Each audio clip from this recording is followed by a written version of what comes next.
You're 6 minutes away from a live episode of Free Talk Live, brought to you by freekeene.com. Listen live at freetalklive.com.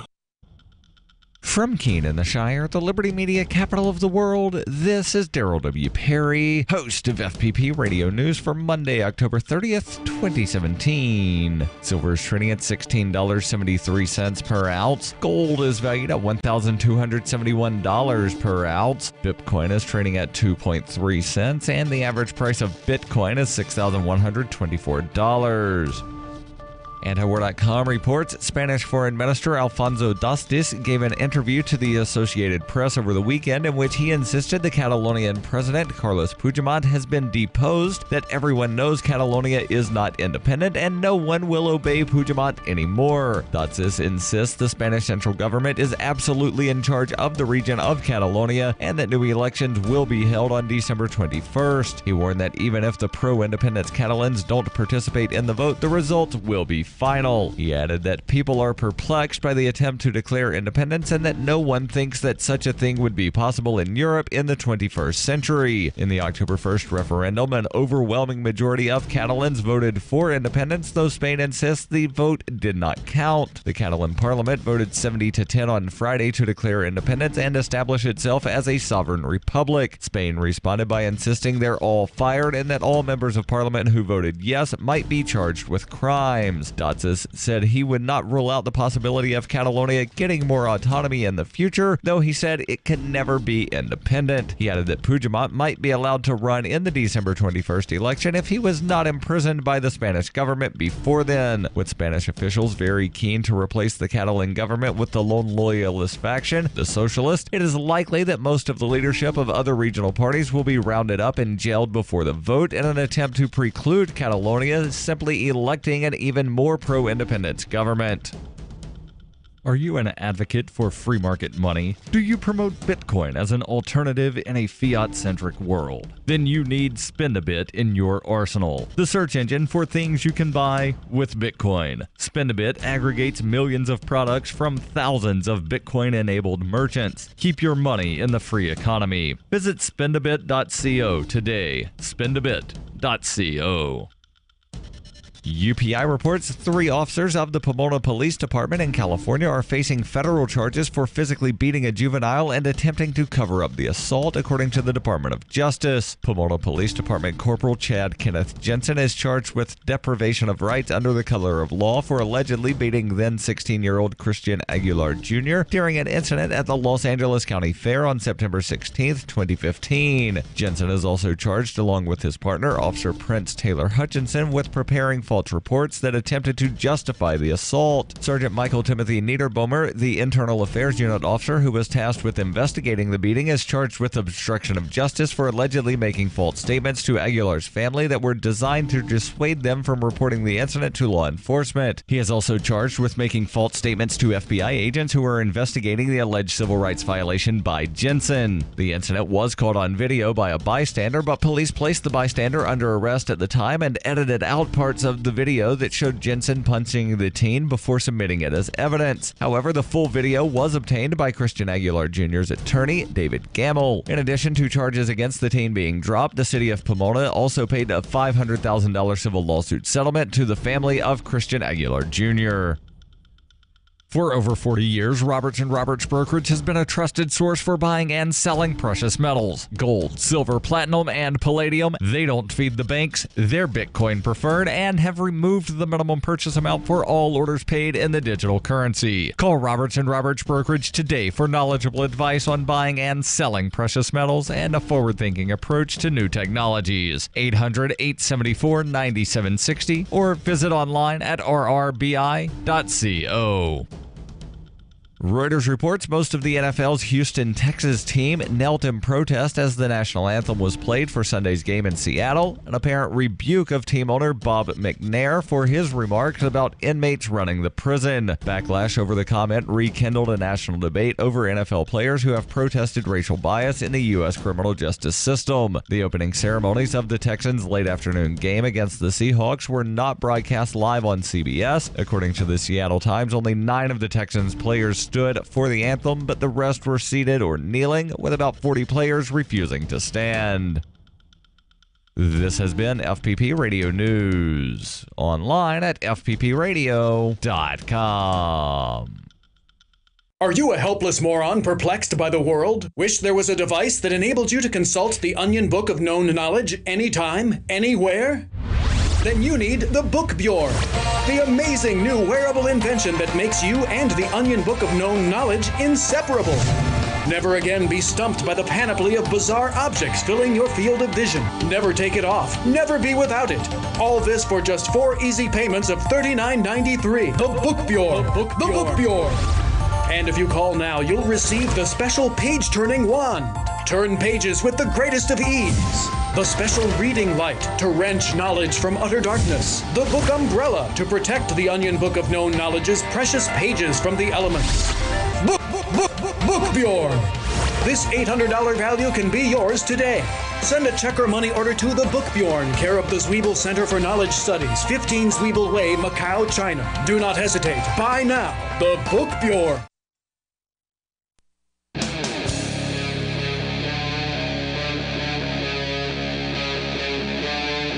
Free Talk Live. This is Free Talk Live. We'll give you the toll-free call-in line here momentarily, where you can join us and bring up what's on your mind. The us in studio tonight is Daryl, Melanie, and Will. and not sure why we've got an echo there. Let me just mute something on the board, and hopefully the echo will get fixed and go away, and then we'll be able to unmute that to hear the outro music at the end of the segment. But Will, we talked on Friday about what was going on in Catalonia, what has been going on, and there was a lot of speculation of, well, what's going to happen next? So for people that aren't aware, early this month on October 1st, voters in Catalonia went to the polls and voted overwhelmingly, of those that turned out, overwhelmingly in support of Catalan independence. And then Catalan President Carles Puigdemont said that, all right, we have this Declaration of Independence, but we're going to hold off on actually implementing the declaration because, let's have a big boy discussion with Spanish Prime Minister Mariano Rajoy and see if we can't, work this out to where they're not going to come in and, try invading us, as had been threatened, because Rajoy had said, if you declare your independence, we're coming in and we're taking your autonomy, and we're invoking Article 155 and no more autonomy for you, and oh yeah, you might also wind up getting arrested. And then there were a couple of weeks of what's going on, what's going to happen, and then on Friday, the Catalan Parliament voted 70-10 to implement that Declaration of Independence, declared the Catalan Republic, and then within a couple of hours, the Spanish Parliament, or I think it was the Spanish Senate specifically, voted to invoke Article 155 and take over Catalonia. You are not independent. We are taking you over. You have no autonomy. And then there was speculation Friday of what's going to happen next. Will, you were here on Friday. You remember the discussion. What do you think wound up happening over the weekend in Catalonia? Well, I don't think I know that 3 people in the Catalan leadership were imprisoned. The Catalan Parliament. If you're talking about dissolved. 2 guys named Jordi, they were arrested prior to the actual Declaration of Independence being invoked. The Parliament, yes, was quote-unquote dissolved by the Spanish central government. Carme Forcadell dissolved Parliament and then was told to hand herself over to police. The president or prime minister, whatever, of Catalan has fled to Brussels. He's being charged with treason and sedition. Right. So that's the update. The Catalan president, as well as his cabinet, have fled to Belgium. The story coming from antiwar.com. Expectations today, Monday, were that there would be a normal working day in Catalonia. That was a statement from Catalan President Carles Puigdemont over the weekend of, Monday is going to be a normal day for Republic of Catalonia, first business day after declaring independence over a weekend. And, well, it was not a normal working day as Spanish officials moved to arrest the government's leaders for sedition and rebellion. Spain has been unable thus far to arrest anyone as Carles Puigdemont and a number of members of the cabinet have fled to Brussels, Belgium, and are said to be in a quote-unquote discreet and secure location. Well, what I've got here also, according to the Daily Mail, is you had over 1,000 protesters that formed a human chain around the main government building in Girona, which is the hometown of the ousted president, basically as a show of solidarity with him, right? And in condemnation, words like repression were used by protesters. So I mean, they're really making it.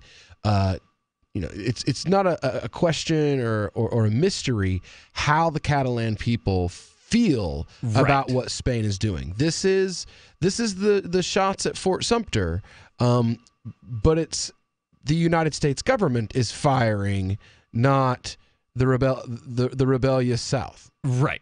An article from The Guardian, and there's more to the article from antiwar.com, but jumping over to The Guardian article, they say shortly after the possible charges were announced on Monday, Spanish media reported that Carles Puigdemont and 5 of his, they say former ministers, I'm not going to say former because they've not resigned, he's not fired them. Just because the Spanish government no longer recognizes them as members of the Catalan parliament doesn't mean that they're not members of the Catalan parliament. I like how I like the fact Daily Mail uses the term sacked, that they've just been, unceremoniously dismissed. Yes. Basically. Puigdemont and 5 of his ministers drove from Catalonia to Marseille and then caught a flight to Brussels. There was speculation that they could be intending to set up a government in exile, or they might simply claim asylum. Spanish government officials said Puigdemont was in Brussels, which was confirmed late Monday by Umberto Gambini, the head of Catalan legislator Ramon Tremosa's office. In an apparent reference to Josep Tarradellas, the Catalan leader who lived in exile in Paris during the Franco dictatorship, a spokeswoman for Puigdemont's Catalan Democratic Party said, "We had presidents in this country who were not able to be here during Franco's time, and they were still the president of the Catalan government." And let's just say that Catalonia is, quote unquote, ruled by a government in exile. Does that make that government any less legitimate internationally than, say, the government of Tibet, which is also a government in exile? Yeah, but, the thing with the government in Tibet is that it has this whole lefty social justice warrior movement that's built around it through... No. I'm not saying is it good from a libertarian standpoint. I'm saying is it less legitimate? I'm just saying that the legitimacy... Then why bring up because that's what the EU is going to go for. Yeah. The EU doesn't have a list of objective standards, and it's like, if you meet 3 of these 5, then you're a legitimate government, and if you meet 4 of these 5, then you're an ally, and if you meet 5 of these 5, then you're the U.S. They just the Beastie Boys do what and they Rage want. Against the Machine like you. Pop culture thinks you're awesome, and they have concerts for free Tibet, so Tibet is legitimate. When they start having free Catalan concerts, and Pearl Jam goes out and throws a benefit for the Catalan people, then the EU might acknowledge them as legitimate. But until then, No, they're rebellious, and rebellion must be squashed. But there's no nation that recognizes Tibet as anything other than just a territory of China. So my question is, from that sort of international recognition step, not are you cool with, the Deadhead crowd, but, from a legitimacy standpoint, is the Catalan that's what government. I'm saying. Most countries are going to go along with the EU because most countries aren't that strong. That too, but again, I think it's back to the pop culture creating legitimacy. Like, nobody cared about Darfur until George Clooney thought something was wrong in Darfur. That the reaction of pop culture icons actually creates legitimacy out of thin air. Right. Your calls and thoughts welcome. 855-450 free. That's 855-450-3733. More on the Catalan president and the possible government in exile.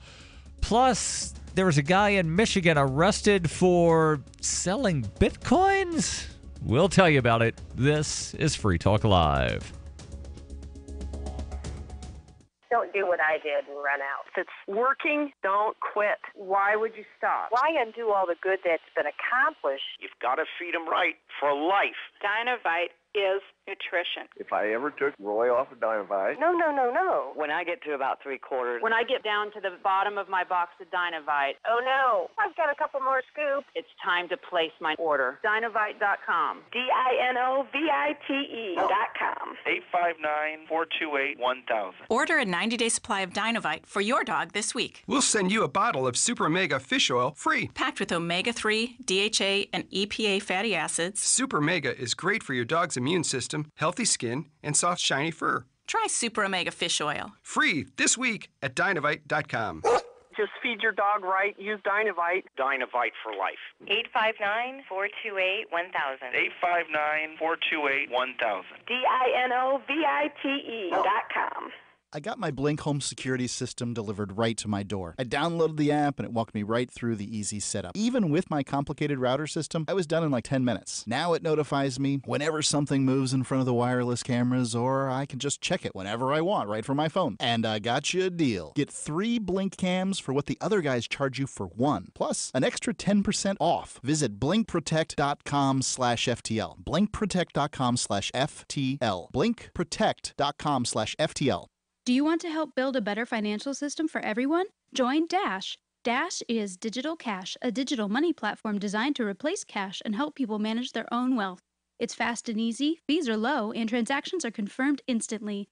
Dash is decentralized, run by users who earn rewards for helping run the network and make governance decisions. Dash is set up to succeed where other platforms have failed. Give it a try at Dash.org. Help people take control over their financial future today. Find out more at Dash.org. You can't win if you don't enter, and you actually can improve your chances of winning a prize drawing if you wrinkle up your entry blank. I'm Holland Cook from survivalspeech.com, and I speak from experience. Why this works: if they'll be spinning the drum before drawing, your entry blank will move around more than, and not adhere to, other perfectly flat entry blanks. And if they don't spin the drum and merely reach into a box full of other perfectly flat entry blanks, many of which are sticking together, yours will feel different to the person reaching in. When you win, act surprised. And if you're looking for work, this is a metaphor. For more tips on sticking out in a world where just too much blends into the blah, blah, blah, hit survivalspeech.com.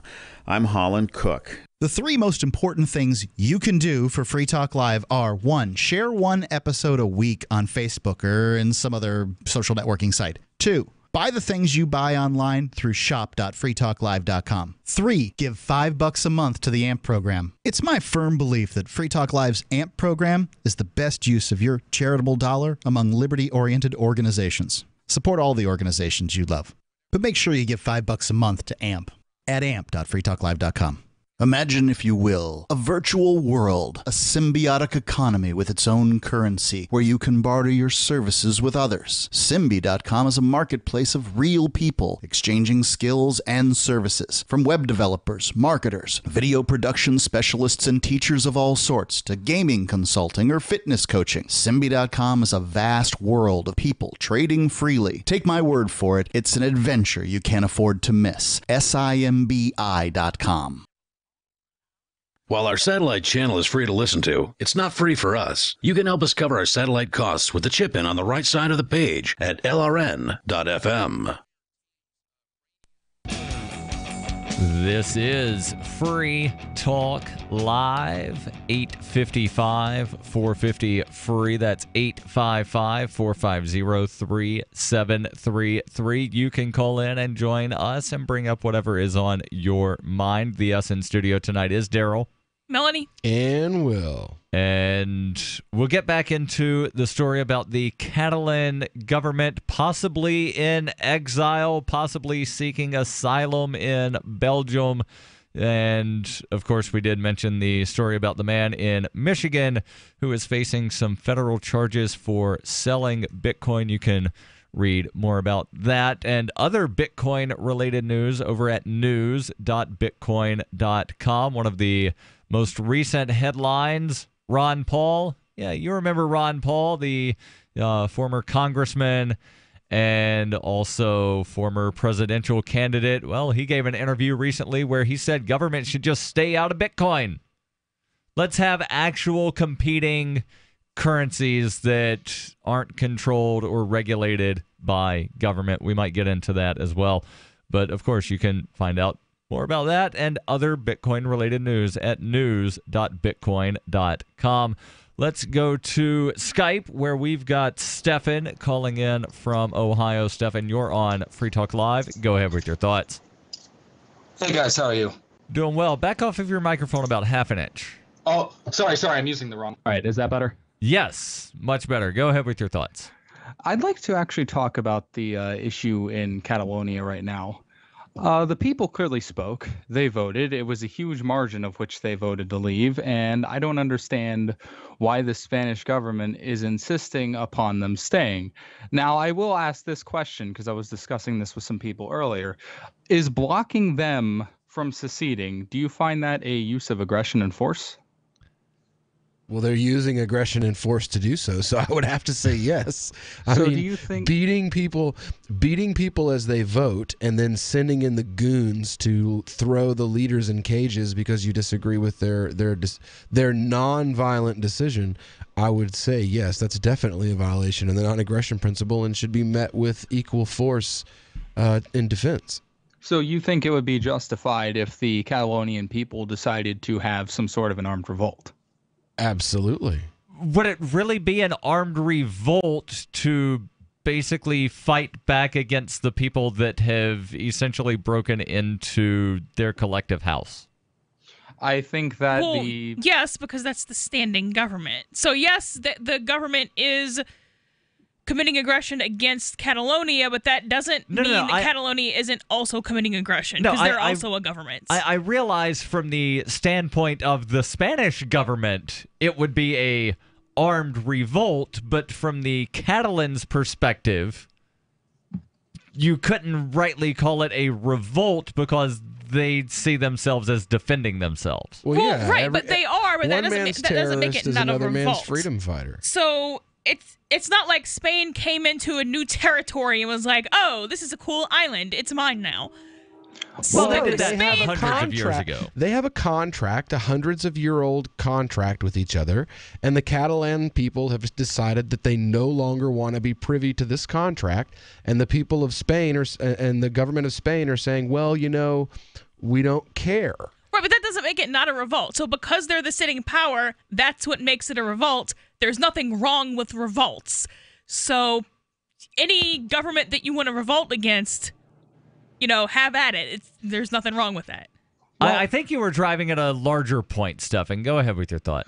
Well, what I was going to throw out there is I don't understand why there isn't more talk of proceeding forward. At the moment, it looks like Catalonia is just going to lie down and take it because, well, the Spanish use something that's in their constitution to prevent us from declaring independence. But I'm thinking, you declared independence. Why does their constitution have any authority of you when it's no longer your constitution? I'm not saying, from the articles that I'm reading, I'm not seeing anything where Carles Puigdemont or members of the Catalan parliament are saying, well, they invoked something in their constitution, so we're laying down now. No, they're avoiding arrest, and there are legal ways under international law in which to be recognized as a government in exile.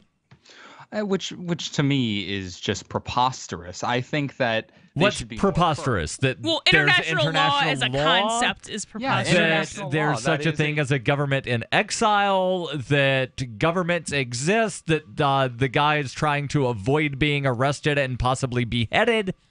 What I said was preposterous was the idea that you have to meet, certain credentials to be considered a nation. I mean, that would obviously mean that there's some international governing force that rises above individual nations, which to me just seems to point forth the idea that this really is becoming global. There's the UN and there's the US, and those are the people with the biggest armies, so they make the rules. They have all this ridiculous formalities where it's like, okay, well, the two guys with tanks are going to go in a room and wave, fly magic paper, and then that's going to make it not violent. But if you want to not be invaded by the UN or the US, it might behoove you to kind of pay attention to what they're doing in the same sense that it behooves us to kind of pay attention to what the laws are. Now, I'm going to slightly disagree with you on something here, Stefan, where you said you think the concept of international law is preposterous. Is that a fair assessment of what you just said?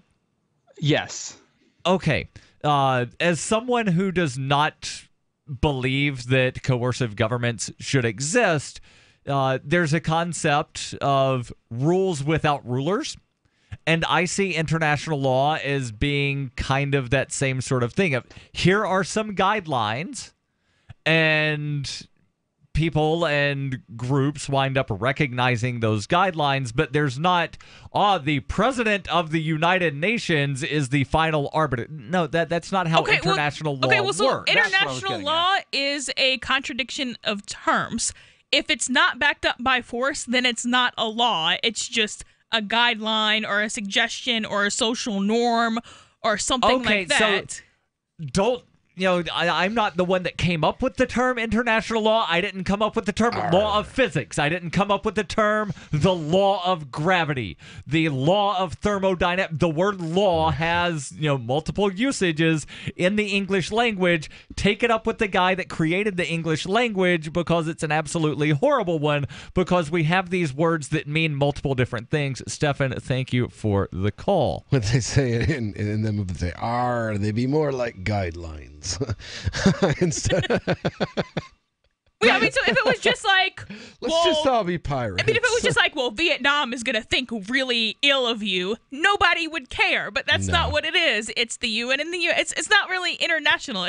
There's these two entities, and they have the biggest stick. And they have the bombs, and you're going to do what they say, or they're going to come in and replace your leader with their own that they'll then again kill and replace in 6 months. So that's the reason to pay attention if you're going to pay attention. Let's go to Scott. I believe this is Scott the Bigot calling in from Massachusetts. Go ahead with your thoughts. Yes, good evening, Daryl, Melanie, and Will. Halloween is tomorrow, and things are extremely frightening in America. And they're frightening because America has essentially a Zionist-occupied government. I knew it wouldn't take you very long to turn racist. Thank you, Scott. Have a good night, and hopefully you don't wind up dressing as anything scary like, somebody that actually supports freedom. This is Free Talk Live. Your calls and thoughts welcome. 855-450-FREE. In an emergency, you need a fire now. But what if the wood is wet? No problem for InstaFire. Our non-toxic fire starter packs lights wet wood, floats, and can even burn on water or in any weather. Sustains winds up to 30 miles per hour, and each pouch weighs only 1.75 ounces. Need an emergency or camp stove? Get the InstaFire Inferno stove that boils 20 ounces of water in under 3 minutes with controllable heat and temps from 425 to 1500 degrees. Free shipping. Go to instafire.com and use discount code RADIO30 up to 3 times for 30% off your order. InstaFire. Fire in an instant. Hunters, anglers, campers, and survivalists. Get back to nature. Expand your horizons with the highest quality, most versatile, unique slingshots and sling bows on the market at slingbow.com. Sling bow products are compact and models start from just $17.98. They're perfect for your bug out bag or storing in your vehicle. Give yourself and your loved ones the excitement and tradition of sling bow. A new frontier in archery and truly modern twist on this primitive survival tool. Feel the thrill only at slingbow.com. Free Talk Live. To be free is to be clear-headed. I do encourage people. Somebody gets down and smokes a joint and gets high. They sit on the couch and they turn into a blob. Yeah, well, I don't think you know much about people that smoke pot, Christy. Right. Yeah, Christy. They procrastinate. That's what you guys were talking about on your show tonight. About okay, then Christy, then what I can say then is the people that don't smoke pot make sweeping generalizations, because you just did. It seems like the vast majority of humans use some kind of substance throughout their day or week. Not Christy. She doesn't. Well, what a sad state of affairs. Do you have a cup of coffee in the morning, Christy? And at this time in our history, we've always done it. Christy, it's been done throughout humans. People, how many people do you know, Christy, that can't function without a cup of coffee? Well, you have to have a piece of bread to live, to survive. We're not talking about food. Free Talk Live, 7 nights a week from 7 to 10 Eastern, live on the Liberty Radio Network at LRN.FM. Hi, this is Mark Edge of Free Talk Live. Michael W. Dean's book, User's Manual for the Human Experience, changed my life. In a culture that attempts to turn you into a compliant victim, this book gives you implementable steps on everything from how to be aware of your environment, walking down the street, to business, to how to handle a toxic person in your life. If you're a human, you need to read this book at least once. Go to Amazon and get the Kindle version, or paperback, or an audiobook of A User's Manual for the Human Experience.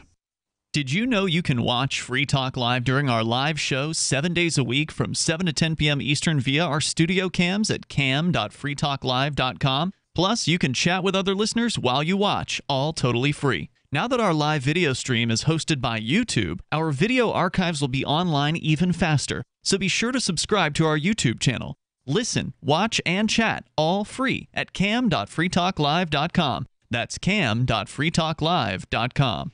Is spreading the message of liberty, cryptocurrency, and peace around the globe worth $2 per month to you? As you may already know, in addition to our internet feed, LRN.FM broadcasts on free-to-air satellite across North and Central America, as well as Sub-Saharan Africa. And we've been available on satellite for free 24/7 since 2010. The LRN.FM free-to-air satellite signal is reaching some of the most oppressive regimes in the world, and there's no doubt our ideas are making an impact. You can learn more about the channel's impact by watching the 3-minute video at fund.lrn.fm. If you'd like to help free minds globally with our ideas of liberty, cryptocurrency, and peace, you can donate as little as $2 per month via fund.lrn.fm. You can help us continue and expand our satellite broadcast to multiple continents. Visit fund.lrn.fm today, and thank you for your help. Don't forget to share the link on social media. That's fund.lrn.fm. Help get LRN.FM into more ears. Visit promote.lrn.fm for a free bumper sticker, flyers, banners, graphics, and more. Promote.lrn.fm. This is Free Talk Live, 855-450-FREE. That's 855-450-3733. You can join us and bring up whatever is on your mind. Or maybe you just want to watch instead of listen. Because, yeah, I know some people like watching radio shows. I don't understand it. But you can go to youtube.freetalklive.com and you can watch the webcam.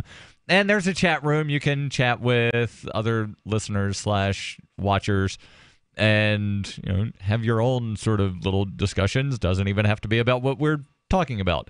youtube.freetalklive.com. And yes, that's a live stream while we're on the air in the studio.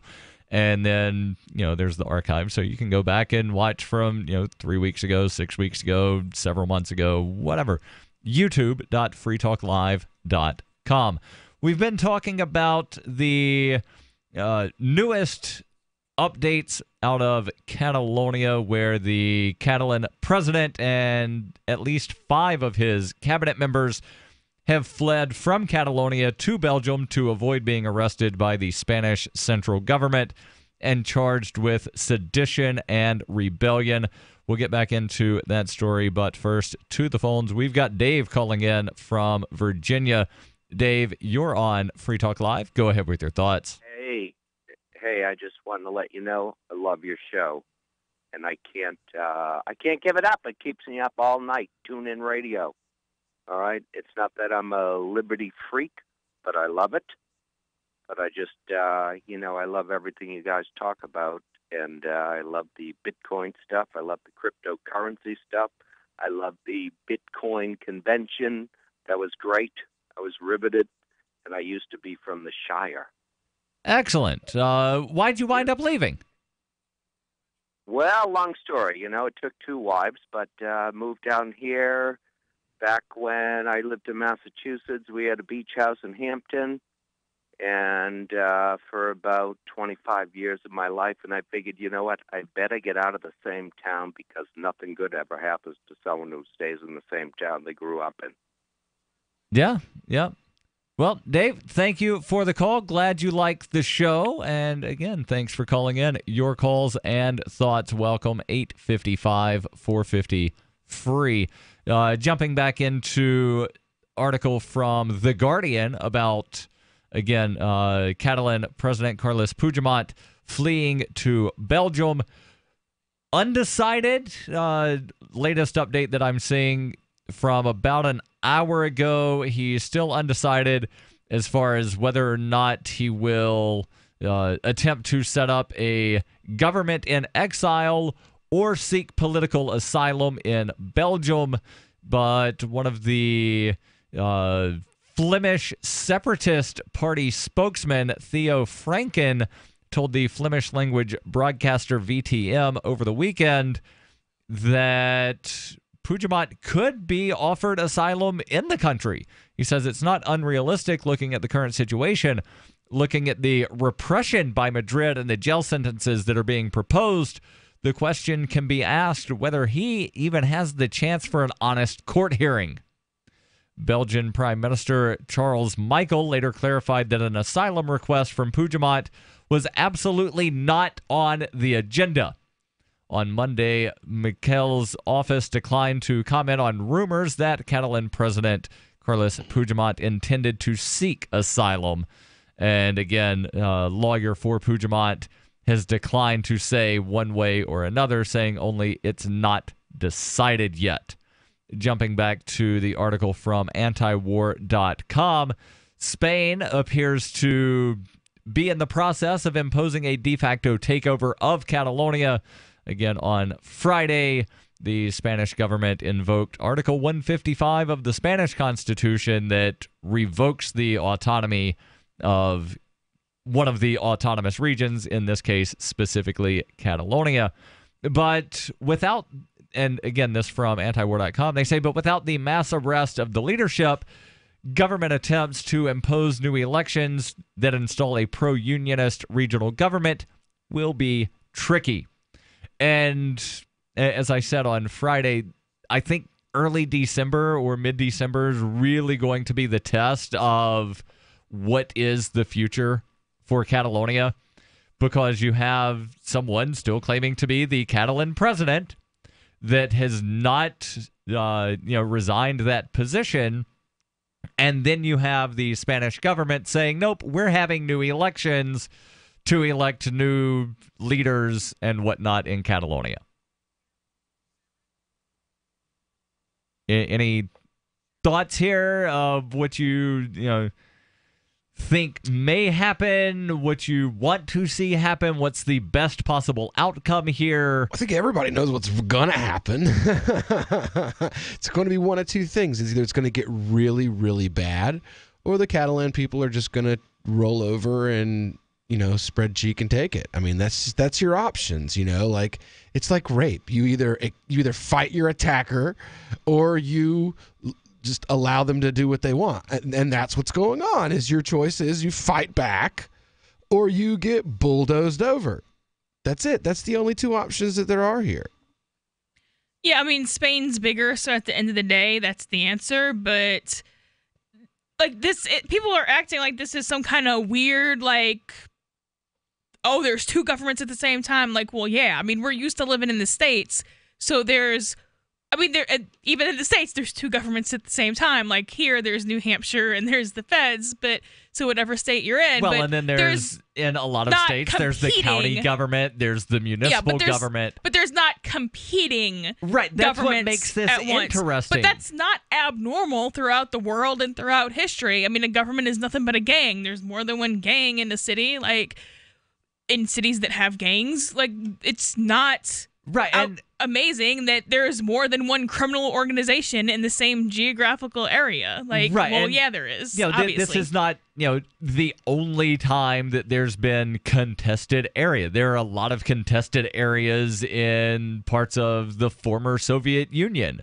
The difference is they don't necessarily get, as much attention because they've been contested for 30 years. Or in the case of Belarus, they've been contested for 90 years, almost 100 years. So the fact that, this is happening right now, not, oh, yeah, there's just been these, two rival groups that each call themselves the Belarus government. The divide there is that in the English-speaking media, which is, as far as I know, all that any of us are reading, the U.S., Canada, and Europe is thought of as us, and then there's some people over there in Asia doing their thing, and then there's some people that we really don't like in the Middle East and Northern Africa that we just bomb a bunch, and so it's not thought of as something that happens to people like us. It's thought of as something that, from the Gen Pop standpoint, it's thought of as something that happens... By Gen Pop, you mean general population, not libertarians. Right.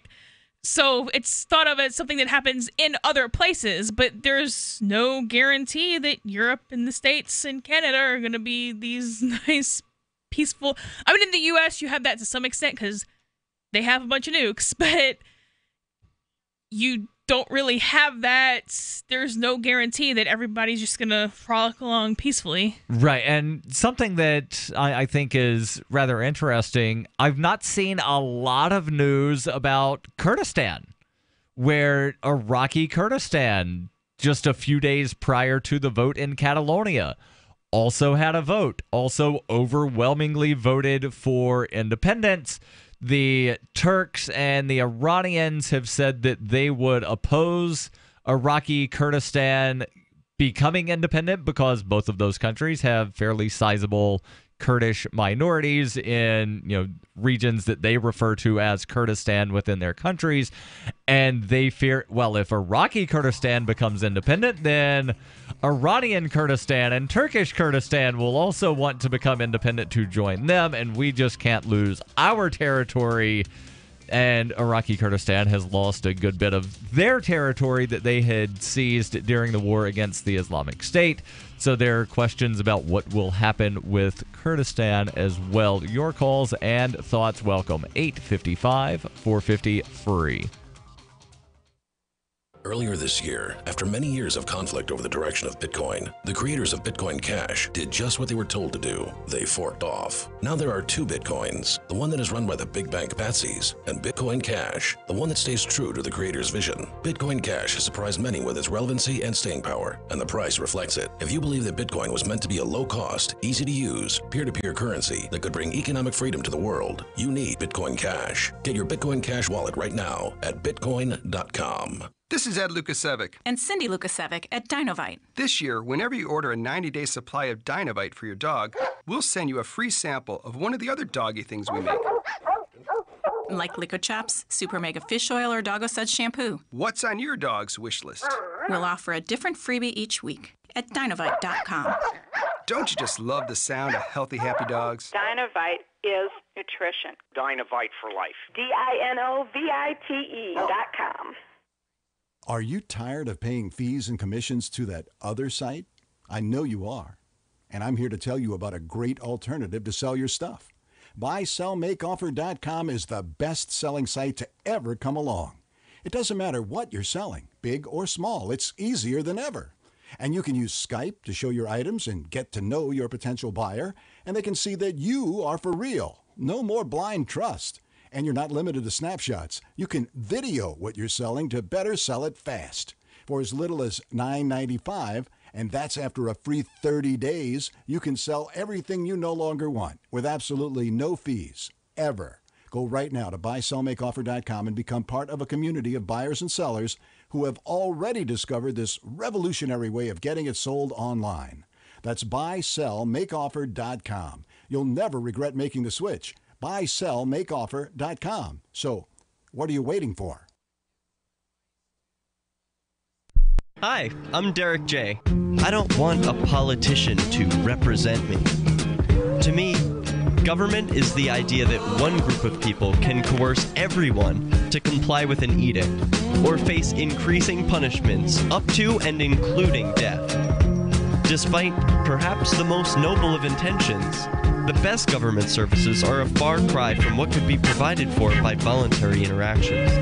Besides, the people who call themselves the government wage wars and put peaceful people in jail for crimes involving no victims. If Starbucks used some of its money to drop bombs, I wouldn't shop there. So why would I support the American empire? The empire does not require my consent. Derek J's Victimless Crime Spree. Watch it for free and order the Director's Cut DVD at victimlesscrimespree.com. That's victimlesscrimespree.com. Did you know we've taken our LRN.FM telephone listen line to a new level with the LRN.FM audio on demand line? Now you can call 712-770-8447 anytime and listen to LRN.FM's live feed. And you can listen to a bunch of our original shows on demand. Long distance fees may apply. Just dial 712-770-8447 and choose from the menu. 712-770-8447. My name is Jacob Hornberger. I'm president of the Future of Freedom Foundation, which Congressman Ron Paul awarded for having an outstanding freedom website. Write us at fff@fff.org, and we'll send you a free 3-month subscription to our monthly journal of libertarian essays and our booklet, Economic Liberty in the Constitution, which George Mason University economics professor Walter Williams praised in a recent column. That's fff@fff.org. This is the Liberty Radio Network, broadcasting the latest liberty-oriented audio content 24 hours a day at LRN.FM.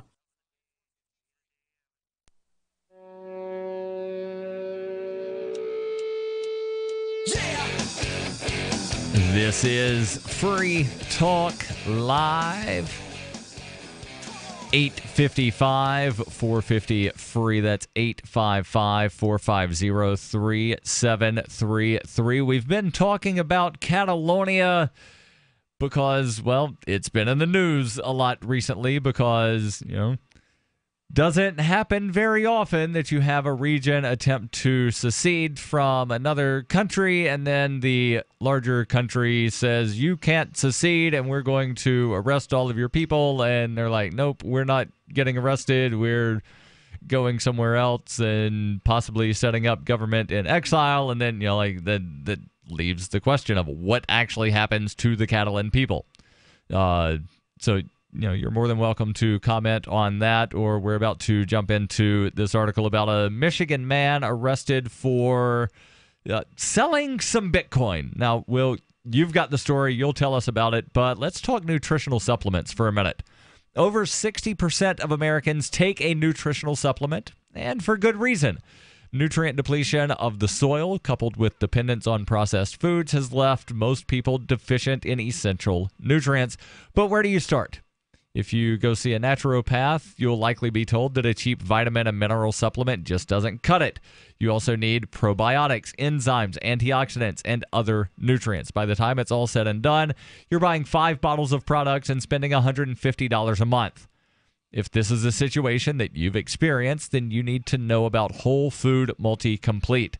For 15 years, Whole Food Multi-Complete has been quietly providing what the big guys want: the perfect blend of 7 supplements in a single product. They've taken the expense and complexity out of following a complete supplement program. Visit simplifymysupplements.com to learn more.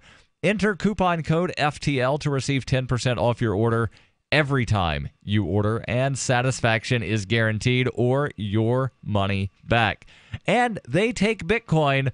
You do have to wind up sending a message through their site to let them know that you want to use Bitcoin, but just enter that code FTL, and again, save 10% off your order every time you order. SimplifyMySupplements.com. All right, so basically what happened here in Michigan is there's a popular, well-known Bitcoin buyer and seller on localbitcoins.com, and he's known as Salt and Pepper. So Local Bitcoin, for people that aren't familiar, is a website where people can buy Bitcoin. They can sell Bitcoin. Yeah. I've heard that, when it first started several years ago, people would just meet up somewhere and I give you $100 and you send me $100 worth of Bitcoin. Now it's gotten a little more sophisticated, if you will, to where I can put money into your bank account or wire you some money or something along PayPal, those lines. Green Dash, and there's lots and lots of ways now that you can use local Bitcoins to buy and sell or trade cryptocurrencies. Basically, what's happened here is this guy got caught up in a federal sting. He's known as Salt and Pepper on the Bitcoin site. His actual name is Bradley Anthony Stetkew. It says, now this is a little different than what you've got there, what most of the sites that people are covering it. This is from a different perspective. This is from more of a legal perspective of how this actually could pan out, and it goes through all of the laws, and I think it does a fairly good well. It talks about another case. But let's first mention what he was actually charged with, because it's not illegal to buy and sell Bitcoin on Local Bitcoin. So, he was charged with being... he was not in compliance with 31 U.S. Code 5330, which requires certain businesses, most, and individuals conducting transactions considered, quote, regulated activity to register with the Financial Crimes Enforcement Network.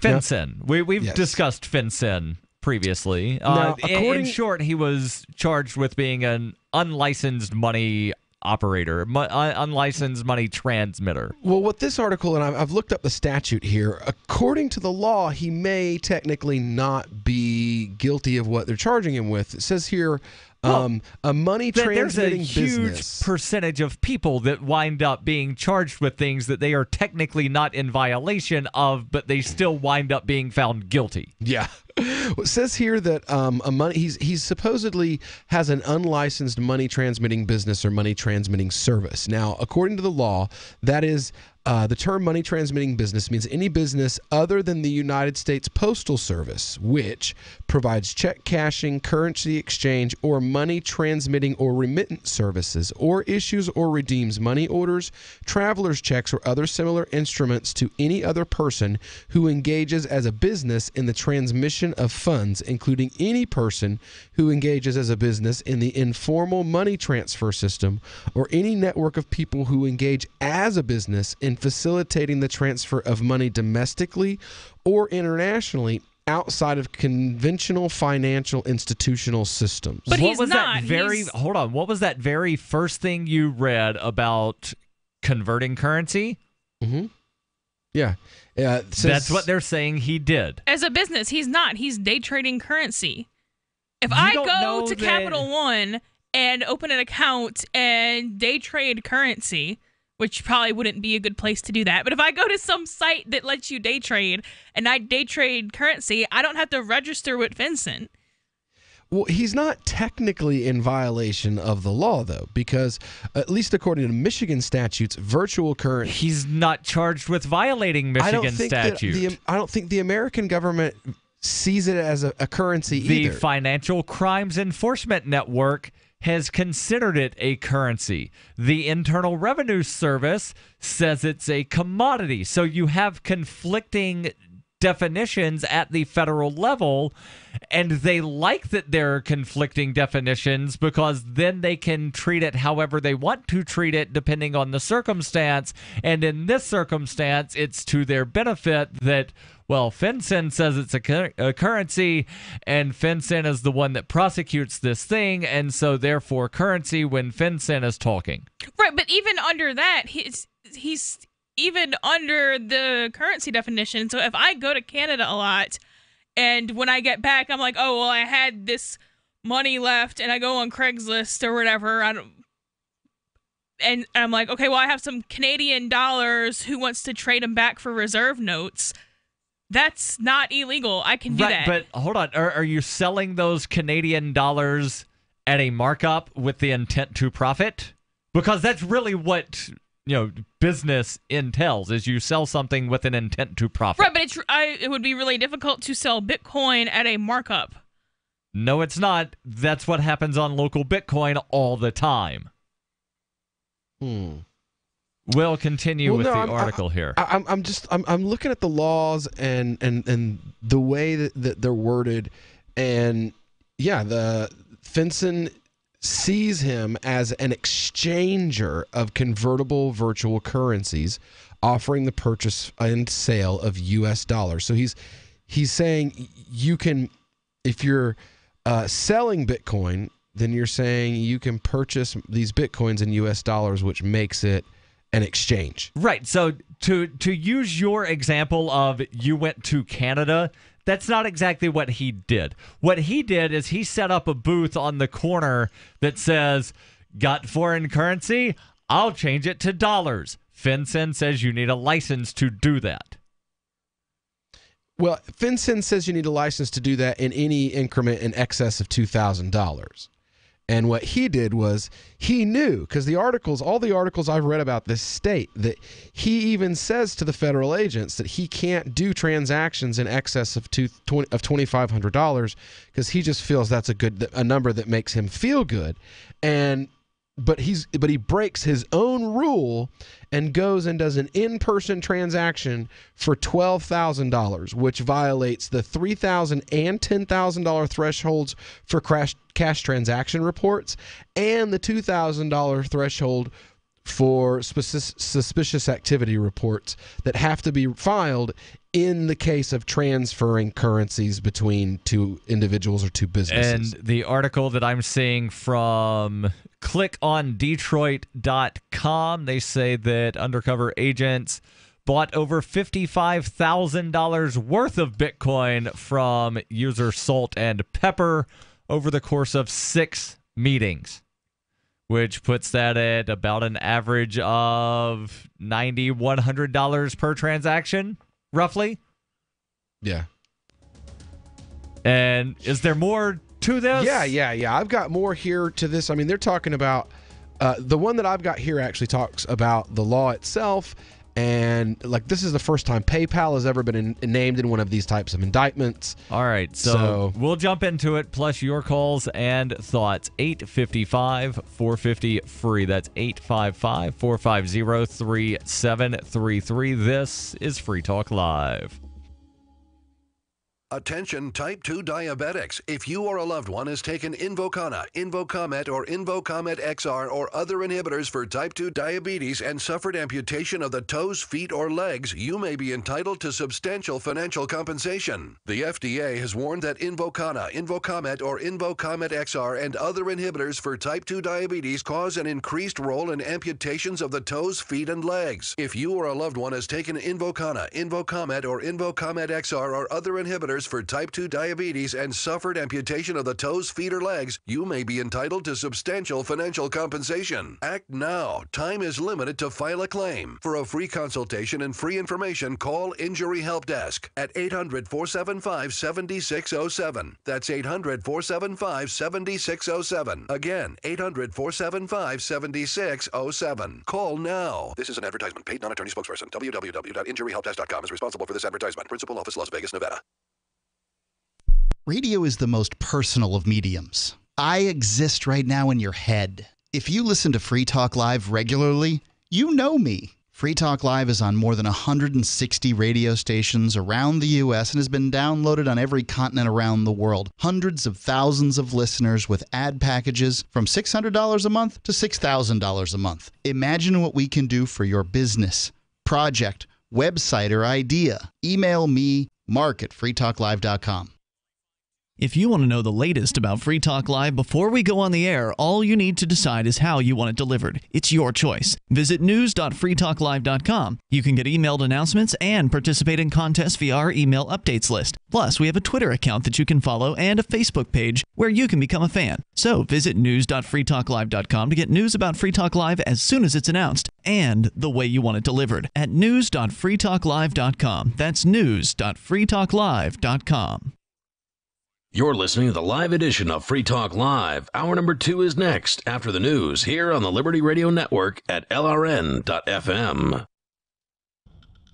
From Keene in the Shire, the Liberty Media capital of the world, this is Daryl W. Perry, host of FPP Radio News for Monday, October 30th, 2017. Silver is trading at $16.73 per ounce. Gold is valued at $1,271 per ounce. Bitcoin is trading at 2.3 cents, and the average price of Bitcoin is $6,124.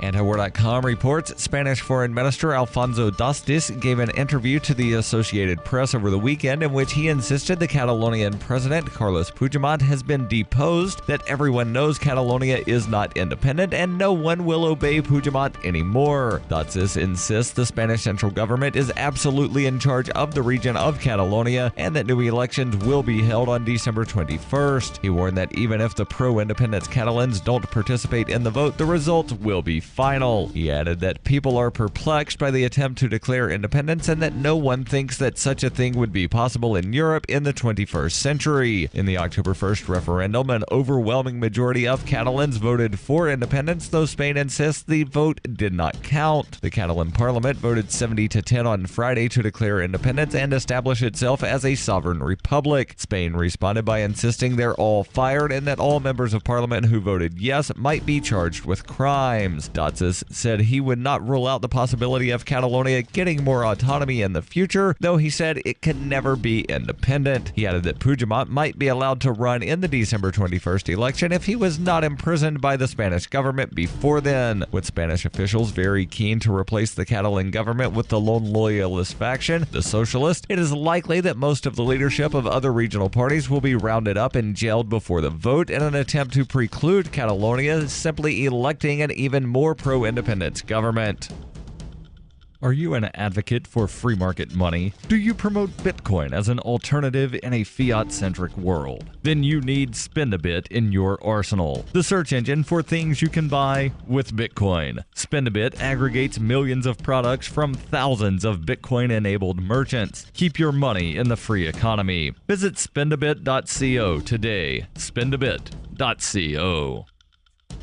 UPI reports 3 officers of the Pomona Police Department in California are facing federal charges for physically beating a juvenile and attempting to cover up the assault, according to the Department of Justice. Pomona Police Department Corporal Chad Kenneth Jensen is charged with deprivation of rights under the color of law for allegedly beating then 16-year-old Christian Aguilar Jr. during an incident at the Los Angeles County Fair on September 16, 2015. Jensen is also charged, along with his partner, Officer Prince Taylor Hutchinson, with preparing false false reports that attempted to justify the assault. Sergeant Michael Timothy Niederbomer, the Internal Affairs Unit officer who was tasked with investigating the beating, is charged with obstruction of justice for allegedly making false statements to Aguilar's family that were designed to dissuade them from reporting the incident to law enforcement. He is also charged with making false statements to FBI agents who were investigating the alleged civil rights violation by Jensen. The incident was caught on video by a bystander, but police placed the bystander under arrest at the time and edited out parts of the video that showed Jensen punching the teen before submitting it as evidence. However, the full video was obtained by Christian Aguilar Jr.'s attorney, David Gamble. In addition to charges against the teen being dropped, the city of Pomona also paid a $500,000 civil lawsuit settlement to the family of Christian Aguilar Jr.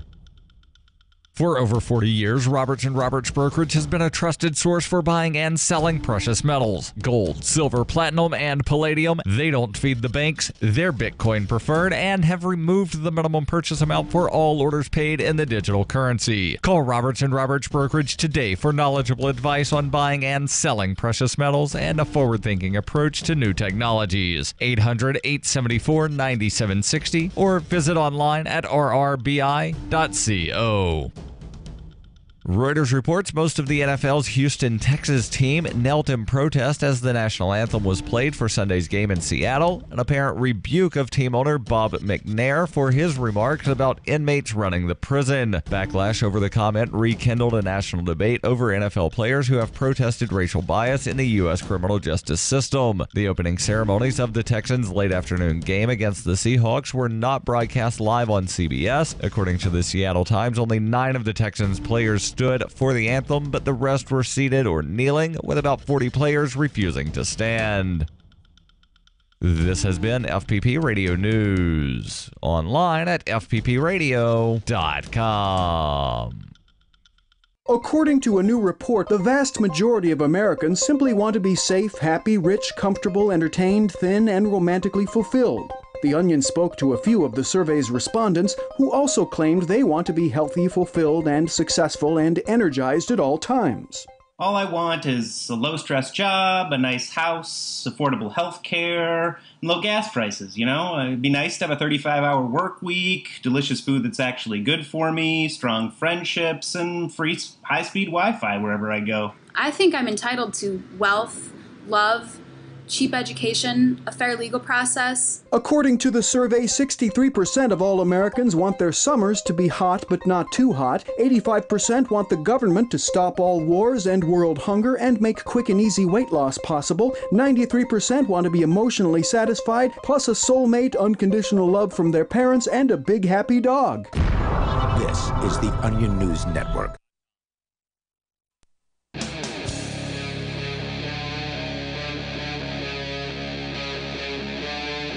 Free Talk Live. This is Free Talk Live, kicking off hour number 2.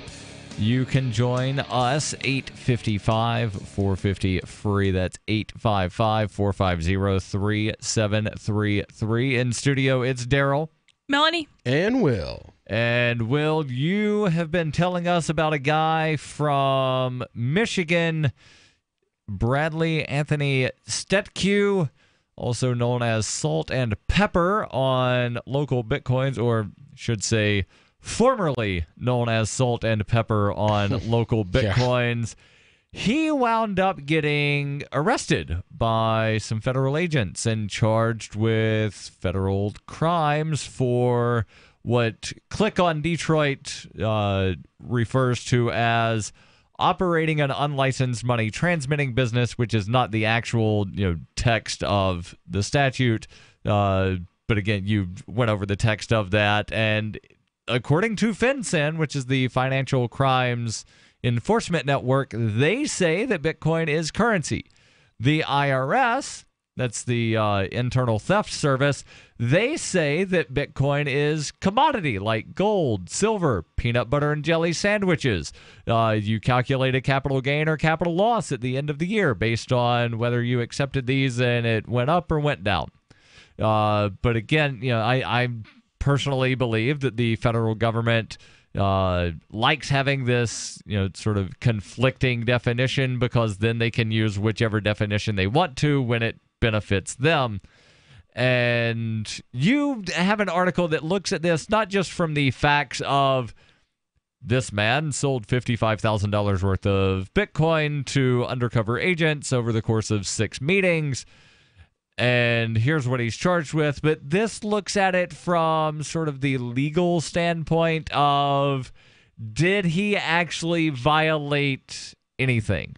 Well, this comes from Dinbits.com, and the author is actually a Bitcoin a cryptocurrency trader himself. Okay. And he goes into the legal issue, and it says here, authorities were able to obtain Salt-N-Pepa's phone number through a subpoena that led them to additional information and a claim that S&P was operating an unlicensed, unregistered for the activity conducted in exchanging Bitcoin and for cash, Green Dot Money Pack, and PayPal. So he had multiple ways he was bringing this in. Now, there was the Louisiana Lords case and a couple of other cases where they have done the same. The feds have done the same thing. MoneyPack is one thing that they all have in common as far as the outside of personal meetups. Okay. They are all using that for some reason. Now, that could be coincidental. But I think, and I'm not entirely 100% positive, but I will double check here. I think MoneyPack is one of those like prepaid debit card things. And yeah, a quick search reveals that MoneyPack and Green Dot are the same sort of thing. Yeah. To where it's a prepaid Visa card, a prepaid MasterCard. You can buy these at CVS, Rite Aid, Walgreens, a bunch of different stores. And yeah, it's a way that, AML, KYC, that's the anti-money laundering, know your customer thing, that can be circumvented because anybody can go. I could walk into Target right now, buy a prepaid Visa card for $50, and they're not going to say, we need fingerprints, birth date, social security number, this, that, the other thing. Yeah, but they're not going to sell you one for $2,001. But I go to Target and buy one for $50, and then I go to Rite Aid and buy one for $50, and then I go somewhere else. Congratulations, you're structuring. Yeah. Yeah, exactly. Congratulations, you're now structuring. But the point is, you could wind up having $2,000 worth of these prepaid cards with nobody knowing who it was that bought any of them. Well, see, the problem with Bitcoin is you can walk in and buy a $1,000 card, and then next month it's worth $3,000, and now the card company doesn't know what to do because they don't know who Daryl Perry is. That's the problem they're going to run into. Well, I want to kind of slay some urban myths, like the whole, if you see a cop and you ask him if he's a cop, he has to tell you he's a cop or he can't throw you in jail. That's a myth. Well, here's another myth. Says that S&P said to his undercover agent. Hold on, I just want to clarify. They're abbreviating Salt and Pepper to S&P. Yeah. So they're not talking about the loan rating. So there's the S&P 500 thing. Yeah. No. So the first time you said S&P, I'm thinking that big, huge, giant corporation. This is an abbreviation for this guy. So this guy, S&P, Salt and Pepper, says to the undercover agent he's conducting business with that's in the sting, quote, I'm just going to say this, and don't tell me what you're going to do with your coin, because if you do and it's something bad, then I can't sell to you. Yeah, you can't do that. You can't tell people to lie in their disclosures. It's not even that. You have to ask. According to the law, you have to ask. You have to know. Not knowing ignorance is not a defense. In this case, whether you acknowledge, I'm going to play. I'm going to play. I don't know. Conspiracy advocate here. I don't want to say devil's advocate, but if I sell you a car, and you tell me before I sell you the car, I need to buy this car so I can go rob a bank. I just need a getaway car.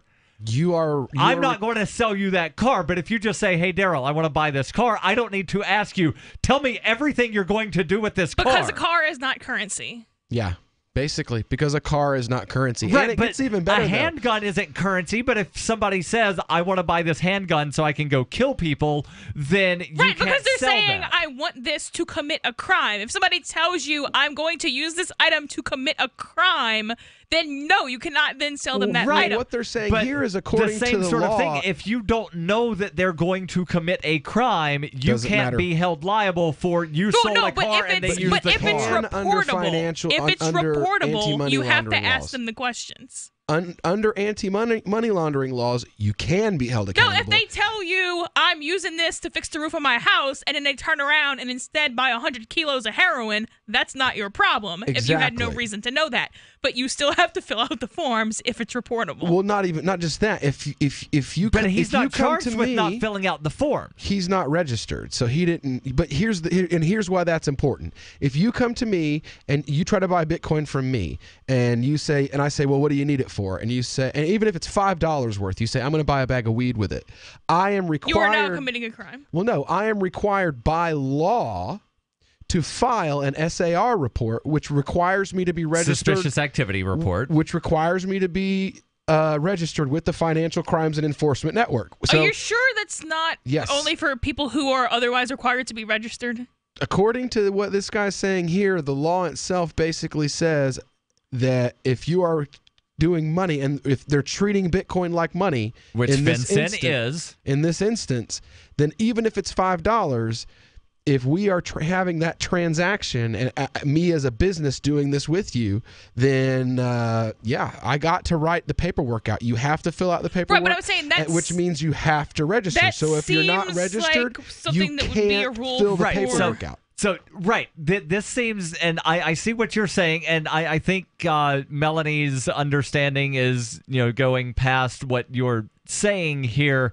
It's akin to when a couple of friends of the show several years ago were down in D.C. selling some lemonade, and they were charged with vending on Capitol Hill without a permit, but there's no way to get a permit to vend on Capitol Hill, so ultimately the charges wound up being dropped for them. Mm-hmm. But in this case, whether you're registered or not, they say, here are the requirements for filling one of these forms out. Doesn't matter if you're registered as a money services business or not. Here are the requirements. If you don't fill out these forms, then we can get you. If you fill out these forms and then you're not registered, well, then you just snitched on yourself and we're coming to get you. But I think the reason that people have, bought into the I can't know what you're doing with this is because the first few people that got busted for selling Bitcoin, it was because the undercover said, I need this to buy drugs. Yep. And they went ahead with the sell, and so they were then charged with the conspiracy to drug traffic. Ignorance is no defense. More on this, plus your calls and thoughts. 855-450-FREE. That's 855-450-3733. Oh my gosh, that's Frank Thomas. No. Yes, that's him. Go ahead. Excuse me, are you Frank Thomas? Yes, I am. I bet you get recognized a lot. I was a pretty good ball player. You were? Some people thought so. Sorry, we recognize you from those Nugenix commercials. Oh, yeah? That's great. So does Nugenix really work? Oh, yeah. I really can feel the difference. My workouts are better, and I feel a lot more energetic. I wish my husband would use Nugenix. It's so easy to get started. All you have to do is send one simple text. Text the word radio77 to 42424 for a complimentary bottle of award-winning Nugenix, the #1 selling free testosterone booster at GNC. Its unique man-boosting formula is powered by Testofen, a patented key ingredient clinically researched to help a man feel stronger, leaner, more energetic, and more passionate. And you're going to like the difference, too. Text radio77 to 42424 for a complimentary bottle of Nugenix. Samples are not available in stores. Text RADIO77 to 42424. I got my Blink home security system delivered right to my door. I downloaded the app and it walked me right through the easy setup. Even with my complicated router system, I was done in like 10 minutes. Now it notifies me whenever something moves in front of the wireless cameras, or I can just check it whenever I want right from my phone. And I got you a deal. Get 3 Blink cams for what the other guys charge you for 1. Plus, an extra 10% off. Visit blinkprotect.com/FTL. Blinkprotect.com/FTL. Blinkprotect.com/FTL. Have you wanted to get into Bitcoin mining but don't want to deal with the hassle and frustration of operating the mining hardware? Let pool.bitcoin.com handle it for you like I did. Just visit pool.bitcoin.com and use their calculator to estimate what you could end up making. You get to decide which Bitcoin you want to mine. If you already have mining equipment, you're invited to join pool.bitcoin.com. Get all the details and get started mining Bitcoin at pool.bitcoin.com.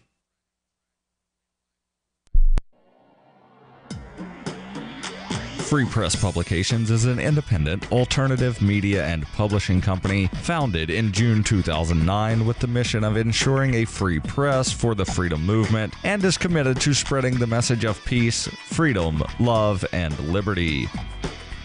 FPP also gives new authors an avenue for publishing freedom-oriented material. FPP brings you daily news and commentary on the website fpp.cc, as well as a daily 5-minute newscast, FPP Radio News, and weekly news, views, and commentary in the FPP Freedom Minute and Peace, Love, Liberty Radio at fppradio.com, and the monthly newspaper FPP News at news.fpp.cc. Find FPP online at fpp.cc. That's fpp.cc, as in Creative Commons. Here's a chance to do a little activism while you're cruising Facebook, Twitter, or Google+. Between the LOL cats, the recipes, the hot girls, and the inspirational sunrise memes, Free Talk Live's posts pass by your newsfeed. Like them, comment. It gives us more exposure. If you don't see our posts, click like at facebook.freetalklive.com and then hover over it to click Get Notifications. It's an easy way to spread the ideas of liberty a bit further. I know you're busy, but you can spare that 1/10 of a calorie it takes to click on something. Facebook.freetalklive.com. This Your Family Today tip is brought to you by Nesquik. Try Nesquik 4-packs, perfect for lunches and great for kids on the go. Look for it in the juice aisle. Snack time is a great chance to sneak extra calcium into your child's diet without making him feel like he's eating something he doesn't want. Serve up dairy-rich foods like smoothies, flavored milk, frozen yogurt, and string cheese. He'll love the treat, and you'll love knowing how good it is for him. For more tips like these, visit us at parenthood.com/yourfamilytoday. You can sign up to receive the latest about the Liberty Radio Network via our email updates at updates.lrn.fm. That's updates.lrn.fm. This is Free Talk Live. 855-450-FREE. That's 855-450-3733. In studio tonight, it's Daryl, Melanie, and Will. And we've been talking about the Michigan man that wound up being charged with federal charges of basically operating an unlicensed money services business. His name is Bradley Anthony Stetkew, also known as Salt and Pepper on the website Local Bitcoin. Now, just want to clarify here that Bitcoin in and of themselves are not illegal. Cryptocurrency in and of itself is not illegal. Just buying or selling any amount in excess of $1,500 without reporting it to the government. I think you can buy more than $1,500. You just can't sell more than $1,500. But if you're selling with the intent to profit as part of a ongoing business, something, and what we say here is not legal advice, right? But you can use Bitcoin online to save money when you're doing your shopping. And Will, you've been saving a bunch of money over at saveatpurse.com. You've been buying computers, TV monitors, new television that came complete with wall mountings. We've bought books for the library, books for the children's library, toys. Bought even Islamic clothing and leather socks. I mean, just stuff that you wouldn't even think that you could find on Amazon. Hold on. What is a leather sock? I've never heard of such. They're called hoof. And it literally is a leather sock. It's a sock you pull on your foot that's a little over ankle high, and it's made out of leather. And on Amazon, they have something I've never seen, which is different colors of them. So you can get them in green leather or blue or orange. And you put those into an Amazon wish list, import the wish list there at saveatpurse.com. And what sort of discounts are you getting? At least 15, if not 20% on everything. We bought a nice, a cherry platform bed that we got $50 off. Well, $47 and change, but I mean close to $50 off of a bed, a platform, a king-size platform bed that should be here any day.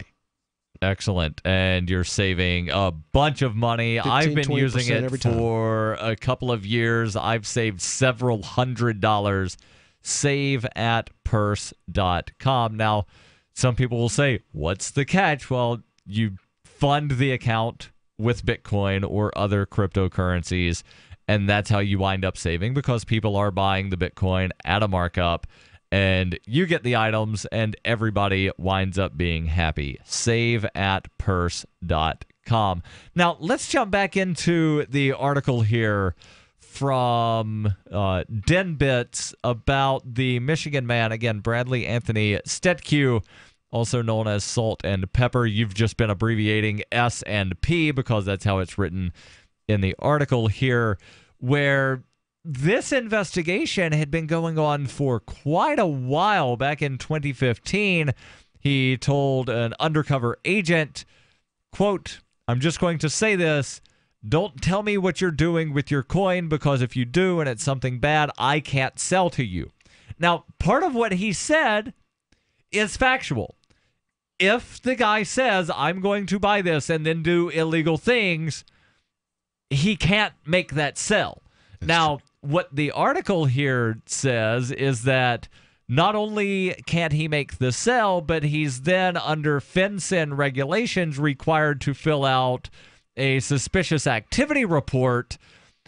And, well, since he's not a registered money business with FinCEN, he would be snitching on himself as, hey, I was doing some money services things. Here I am.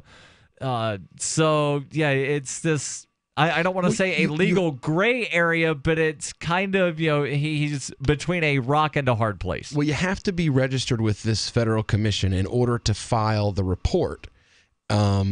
So you have to file the report if you have any suspicion.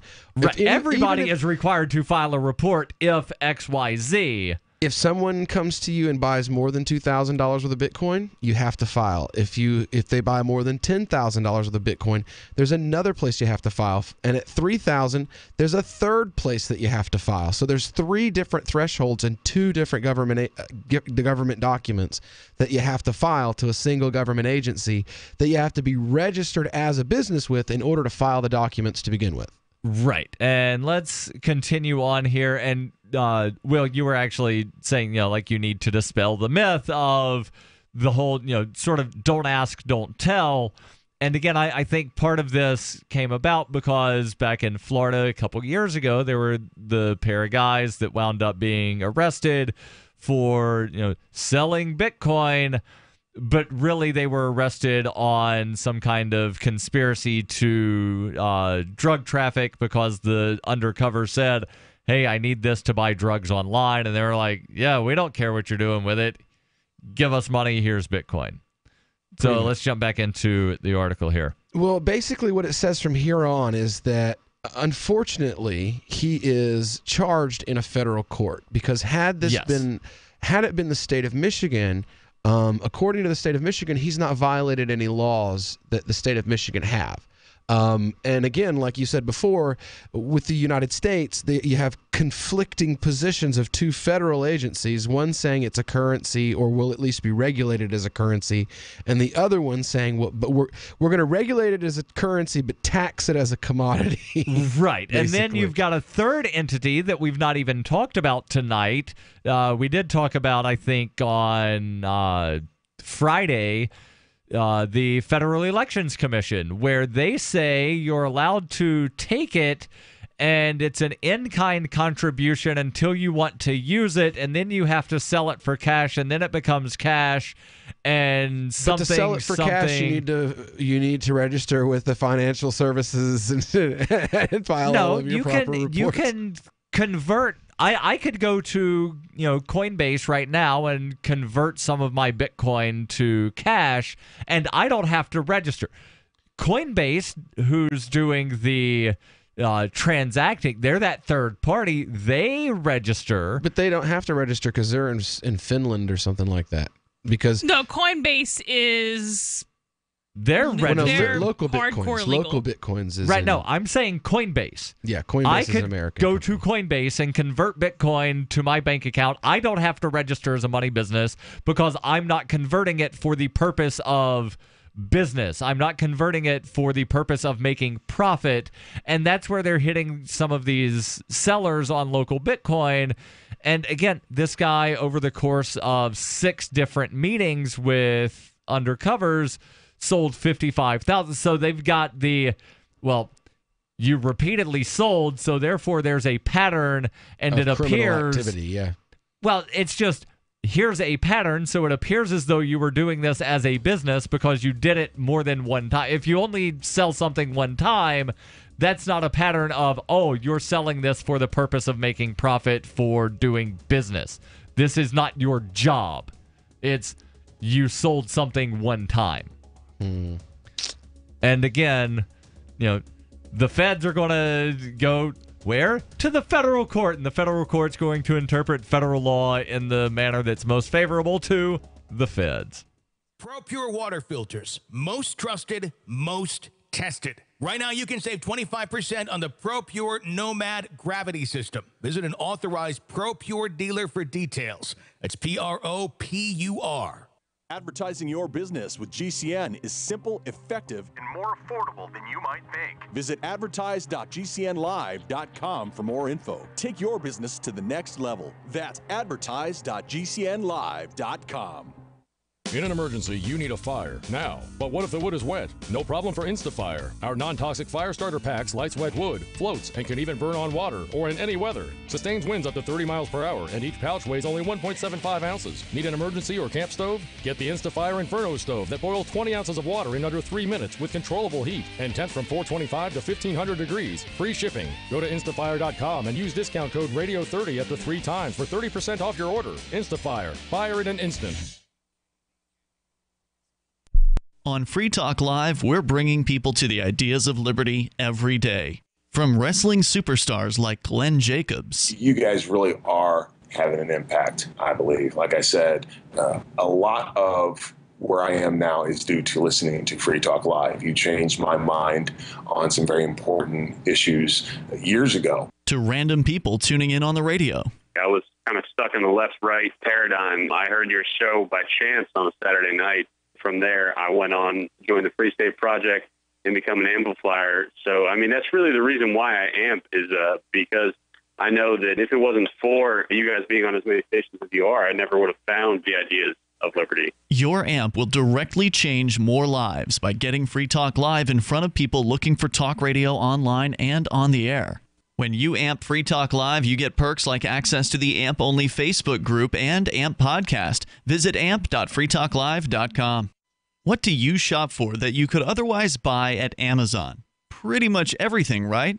Amazon has competitive pricing and they deliver, and that's a big plus. If you could plan ahead in your shopping, would you be interested in saving up to 33%? There's a catch. You have to do your shopping in Bitcoin. But imagine those savings. It's like a huge raise. All you have to do is go to saveatpurse.com. We've saved thousands, and you can too. Plan ahead and save. Saveatpurse.com. So you've heard all 3 hours of the latest episode of Free Talk Live, and you're still hungry for liberty-oriented audio content? Did you know that we have another 24/7 audio stream at LRN.FM? The Liberty Radio Network airs the latest episodes of some of the best liberty-oriented podcasts on the internet around the clock. In addition to recorded content, you'll also hear live shows like Free Talk Live, originating from our Keene, New Hampshire studio. So listen anytime at LRN.FM. That's LRN.FM. Money, power, and respect are all yours at Credit Success Secrets Revealed. JourNerve.com. Be seen as an industry leader. You can do it.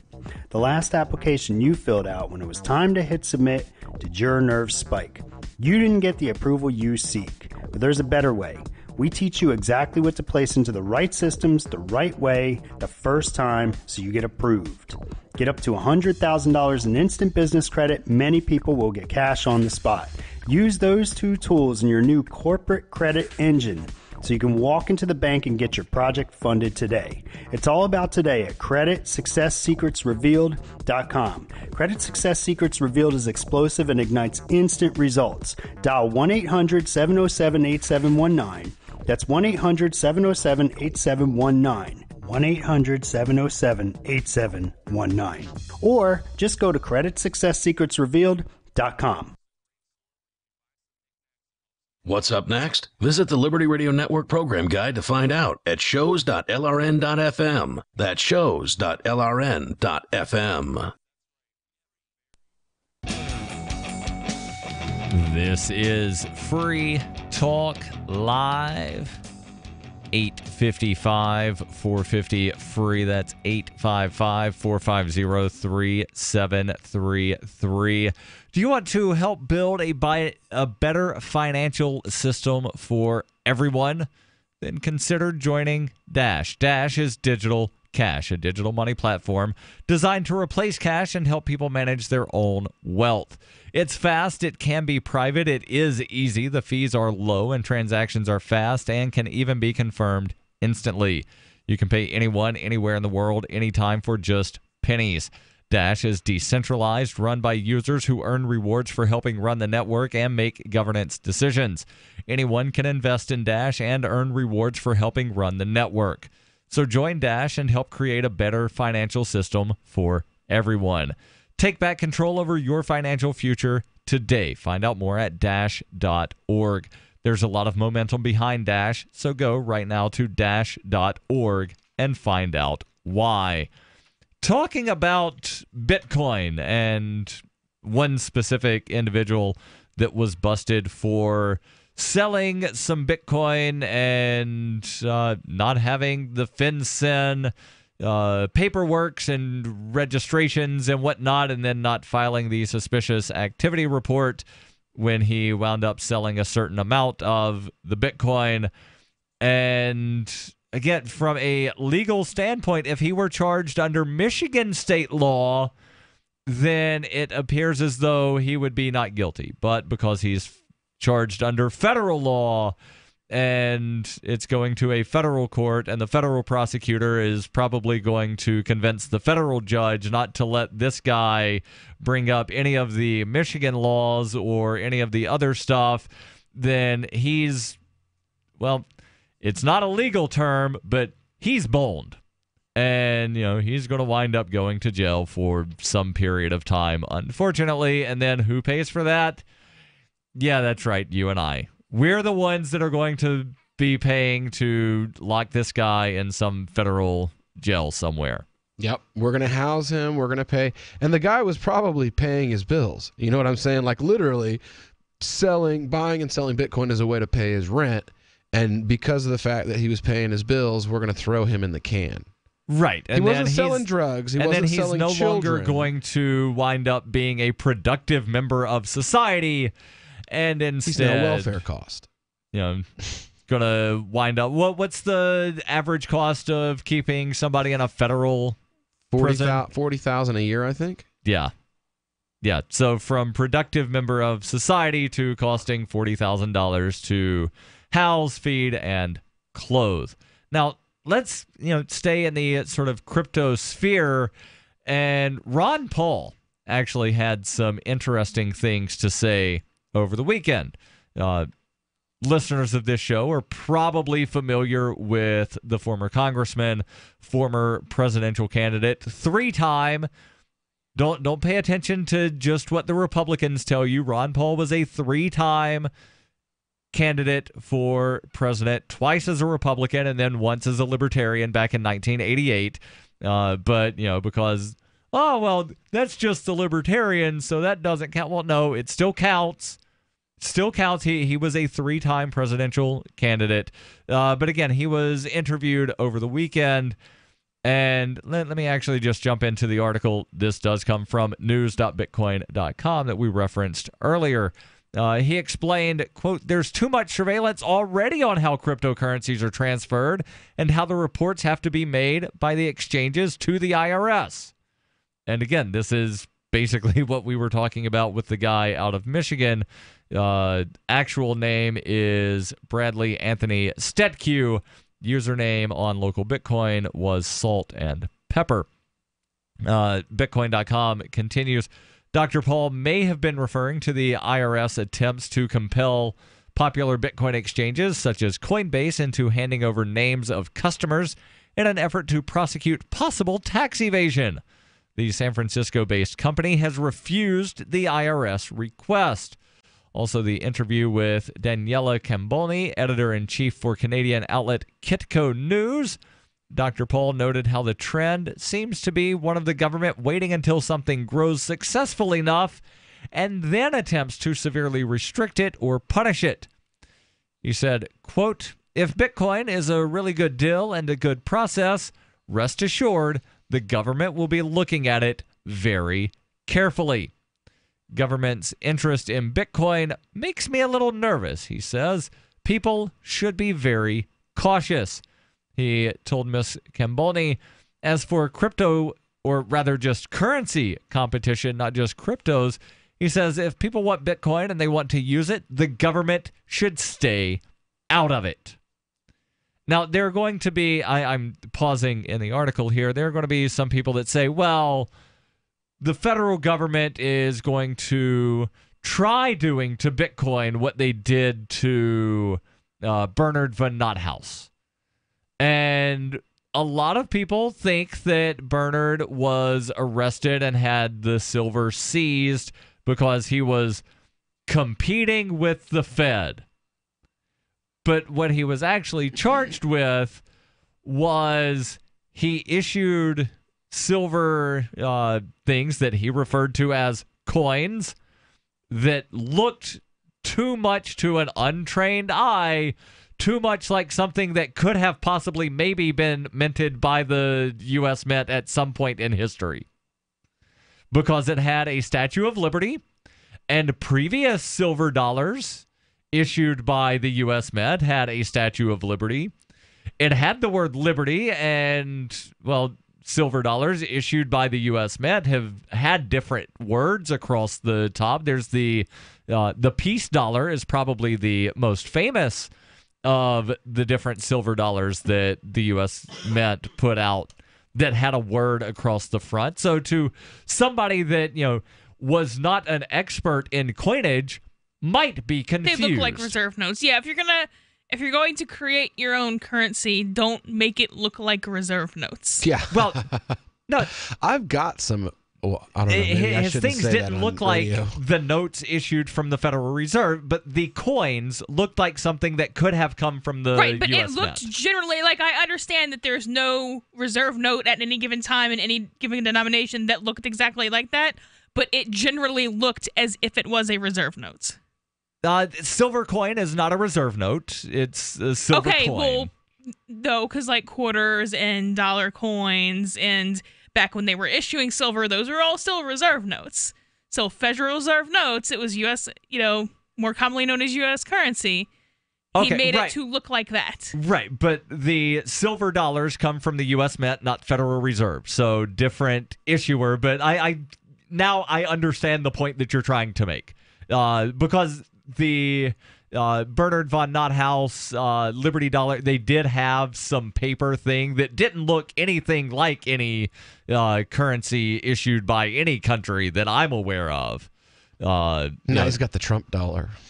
Yeah. I mean, if you're trying to take down the Fed and compete with the Fed and you're a libertarian, so you're opposed to the Federal Reserve, why you would even want your product to look like a product issued by the gang is beyond me anyway. Right, but it's also a bad idea.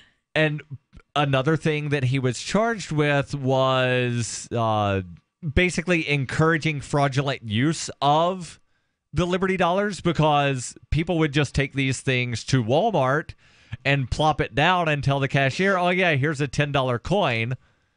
And the cashiers, it was posted on the website. Walmart is the largest acceptor of Liberty Dollars. But I can guarantee you that Walmart corporate never knew that they were accepting Liberty Dollars because people were just plopping it down. Here's a $10 coin, and the cashier doesn't know. Oh, it says $10 on it, and that's something else. Did it say $10 on it? Yes. He's getting into the fraud realm with that. Right, and that's what he was convicted of, was fraud and counterfeit because it looked too much like something.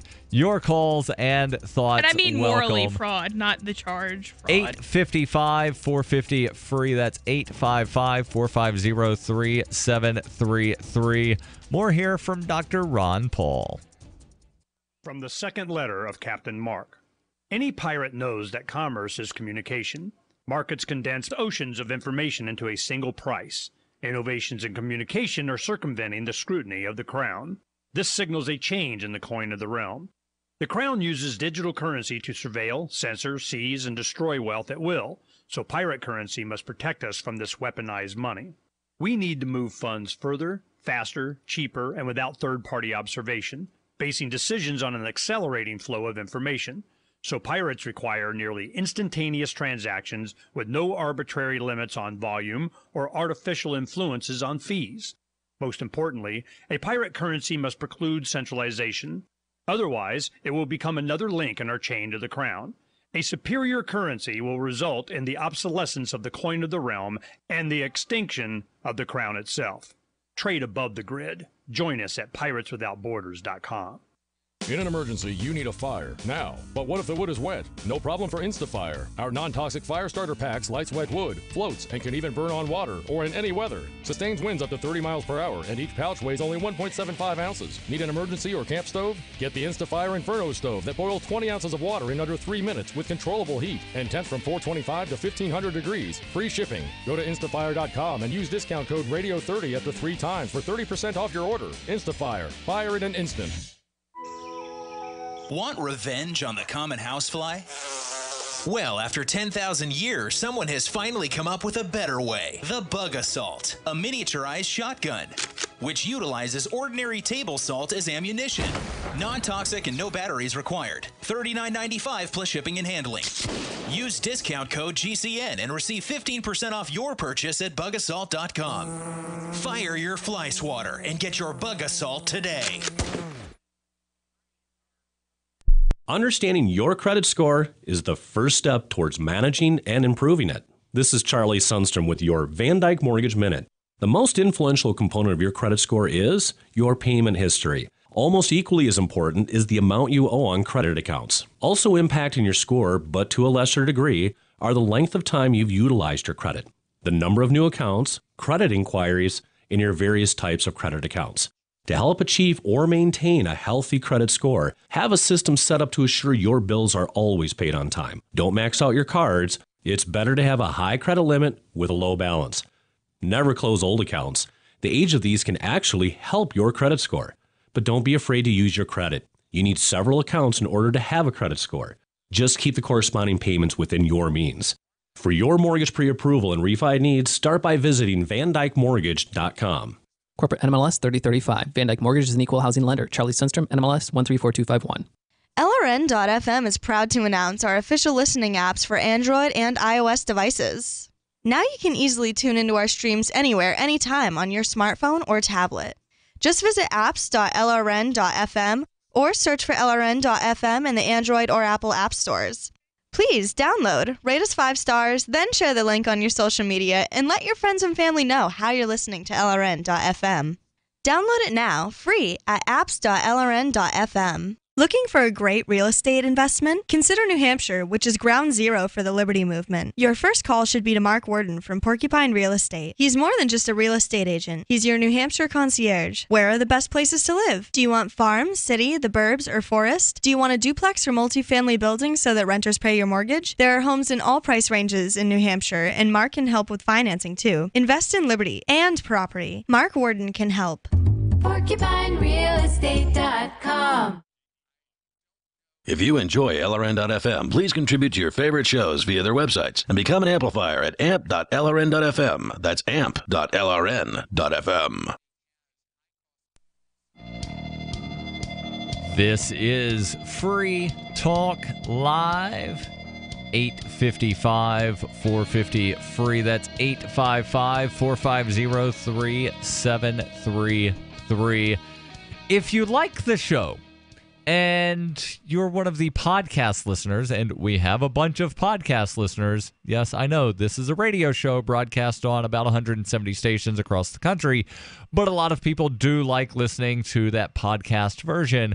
If you're one of those people and you've not yet left a rating and a review on, say, iTunes, Stitcher, or some of the other podcast aggregating sites, please do that, because that allows more people to find the show, because the way algorithms work to where shows that have higher ratings show up higher in search results, and again, it helps more people find the show. So again, leave a rating, leave a review. If you've already done that, thank you. We appreciate it very much. Talking about an interview that Ron Paul gave over the weekend to Kitco News, we'll jump back into that, where he was talking about Bitcoin, cryptocurrency, and he said that government should just stay out of it. Again, we'll jump back into that. But first to Skype, where we've got Parker calling in from Washington. Parker, you're on Free Talk Live with Daryl, Melanie, and Will. Go ahead with your thoughts.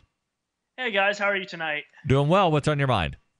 So, the other night, or sometime, I think it was like maybe a week ago, I called in to talk with you guys about the May 4th Antifa, I guess we could call it a day of rage. It's either going to be a protest or a riot, or a violent protest that turns into a riot. It's probably going to be a riot, but what about it?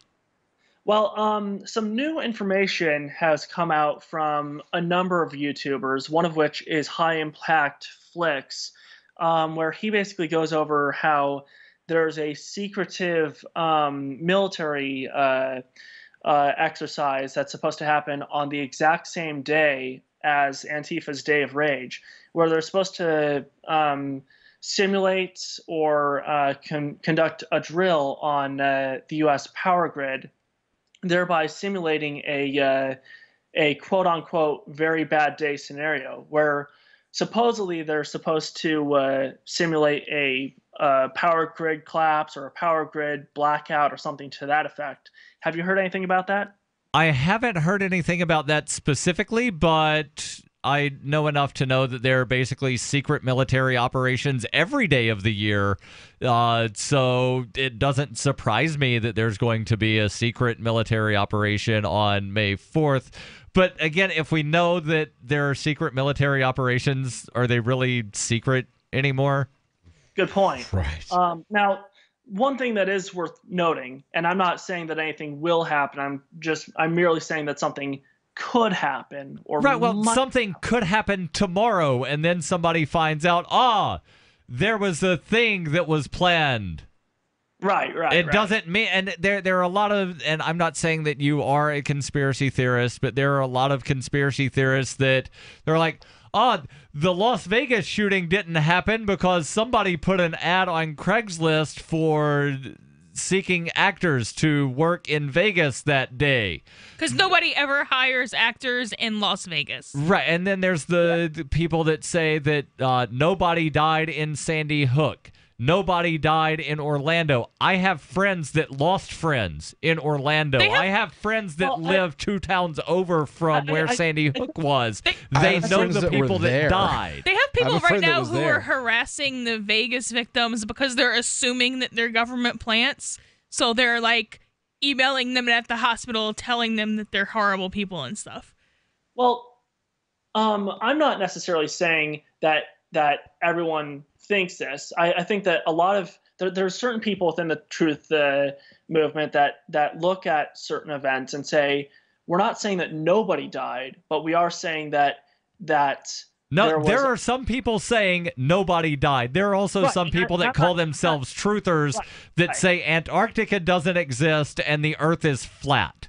Right. What's the point? People are clearly insane. But what I've always thought is that looking at 9/11, for instance, I've never made the point that no one died. So hold on. You brought up 9/11, so I'll go ahead and ask the question. If George Bush held a press conference tomorrow and said, this is how I pulled off 9/11 and I totally did everything, then does the USA Patriot Act automatically get repealed? Does the NSA go away? Do the troops stop bombing people in Afghanistan, Yemen, Somalia, Iraq? And what are some of the other countries that are being bombed right now by the U.S. military? Does all of that stop? If not, then what difference does it make whether George Bush did it or not? Well, I think that the difference that it makes is that if you can show enough people like, hey, this happened, you were lied to, this is the end result of believing those lies, and if you stop believing the lies, then you will stop endorsing the crimes that are. See, why not just point out they're spying on you? Here are documents from Edward Snowden that show that the NSA is spying on you. Why not just point out the things that we know and that we can prove? Why jump to these conspiracies people will justify that. George Bush, bombed because babies? You gotta remember that all the spying. The thing that caused all the spying, or the pretext of it was 9/11. Right, but you just said, Parker, that if George Bush announced tomorrow that he did it, the spying would continue. Thank you for the call. And this is, one of the things, and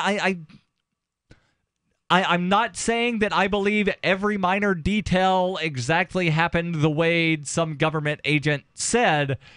There certainly are things that don't make sense, like how did the Syrian passport get found completely intact outside of the collapsed buildings? That doesn't make sense to me. But at the same time, it's not something that I'm going to harp on when there are things I can point to of there's a man in Michigan that got arrested for selling some Bitcoin. There's a man in Louisiana that right now is serving, 4 years in federal prison, Randall Lords, for selling some Bitcoin. There's a guy in Phoenix, Arizona that, in addition to selling some Bitcoin, also possessed some weapons and some ammunition. What? And he missed a court hearing like 20 years ago, so they said he's a flight risk. And I think that it is important to point out that the federal government is not credible, but you don't do that by calling upon something that you can't prove. We can prove that the federal government is not credible. They've copped to things like MK Ultra, the I can never pronounce that city, experiment. Tuskegee experiment? Tuskegee experiment. There's so much stuff that they said, we've done it. You don't have to make stuff up to be like, with my understanding of physics as an accountant, I think that the building should have fell this way. No. They can't fix the roads, but they can keep secret all of the ways that they, killed Kennedy with some shape-shifting lizard. Like, none of them, when you look at it as simply as they can't fix the potholes in the road. Well, they have no interest in fixing the potholes in the road, though. So I don't know that follows. But whether or not the feds did 9/11 or whether bin Laden did 9/11, it doesn't really make that much of a difference to me. Some criminal gang, whether it was the U.S. or whether it was one of the ones in the Middle East, did 9/11. We know that. People were murdered. That's the important point. We also know that the U.S. government lies all the time from stuff that they've later admitted to. That's all you really need to know that they lie.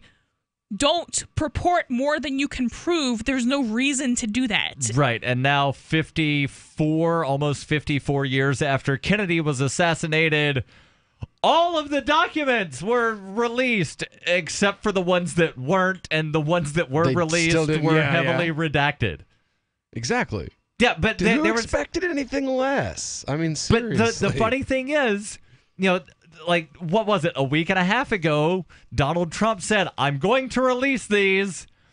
And then very quietly on October 26th, except they're going to be heavily redacted, and a bunch of them aren't going to be released until they get further redacted. Well, here's my question. If there's nothing to hide, then why are the CIA and the FBI so worried about making sure that they get to go through one more time and take what they want out? Oh, because they claim that releasing the documents will reveal operations that are going on now. Why is there mention in the JFK assassination documents of things that are going on now? It makes no sense. Oh, yeah, something else that the feds have copped up to? Hiring people to import cocaine in the 1980s. Well, yeah, I mean, the feds are currently... This is Free Talk Live. BuySellMakeOffer.com is better than ever. I'm Pat Matthews, here to tell you that BuySellMakeOffer.com, the revolutionary site for buying and selling anything and everything, just upped the ante. Go right now to BuySellMakeOffer.com and click the Sign Me Up button. When you do, you'll get the first month free, and then it's just $9.95 a month to be a member forever. And you don't need a credit card for the initial setup. Create your own store on the site and sell whatever you want, as long as it's legal, however you want, and sell an unlimited number of items. Create your own intro video to describe what your store is all about. Use Skype to see who you're buying from or selling to. Sell unused household items, as well as antiques, cars, televisions, collectibles, real estate. The possibilities are unlimited. Use social networks to promote your store right from our site. Remember, there are never any fees, no matter how much you sell. Become a member today. I'm a member. Get all your friends to sign up, too. This could become a great business for you. Sell whatever you want for the first 30 days, free at BuySellMakeOffer.com. Are you tired of governments murdering people around the world? Stop using their money. There is an alternative. Bitcoin is a stateless, free market, non-political currency. Bitcoin cannot be inflated or controlled by any government. By using their money, you are helping the state. Stop doing it. You have an incredible alternative available now. Learn it, use it, spread it. Get started with Bitcoin at Bitcoin.com. That's Bitcoin.com. There are lots of ways to listen to Free Talk Live. Our podcast has been around since podcasts began, and now the FTL feed is loaded with content besides our full show archives. Did you know that we make it easy for you to customize your podcast subscriptions? We have different feeds, one that includes only our full shows, one with just the Daily Digest, and one with just the Edgington Post. You decide what you listen to. It's quick and easy to customize your feeds at feeds.freetalklive.com. That's feeds.freetalklive.com. You're listening to the live edition of Free Talk Live. Hour number 3 is next after the news here on the Liberty Radio Network at LRN.FM. From Keene in the Shire, the Liberty Media capital of the world, this is Daryl W. Perry, host of FPP Radio News for Monday, October 30th, 2017. Silver is trading at $16.73 per ounce. Gold is valued at $1,271 per ounce. Bitcoin is trading at 2.3 cents, and the average price of Bitcoin is $6,124.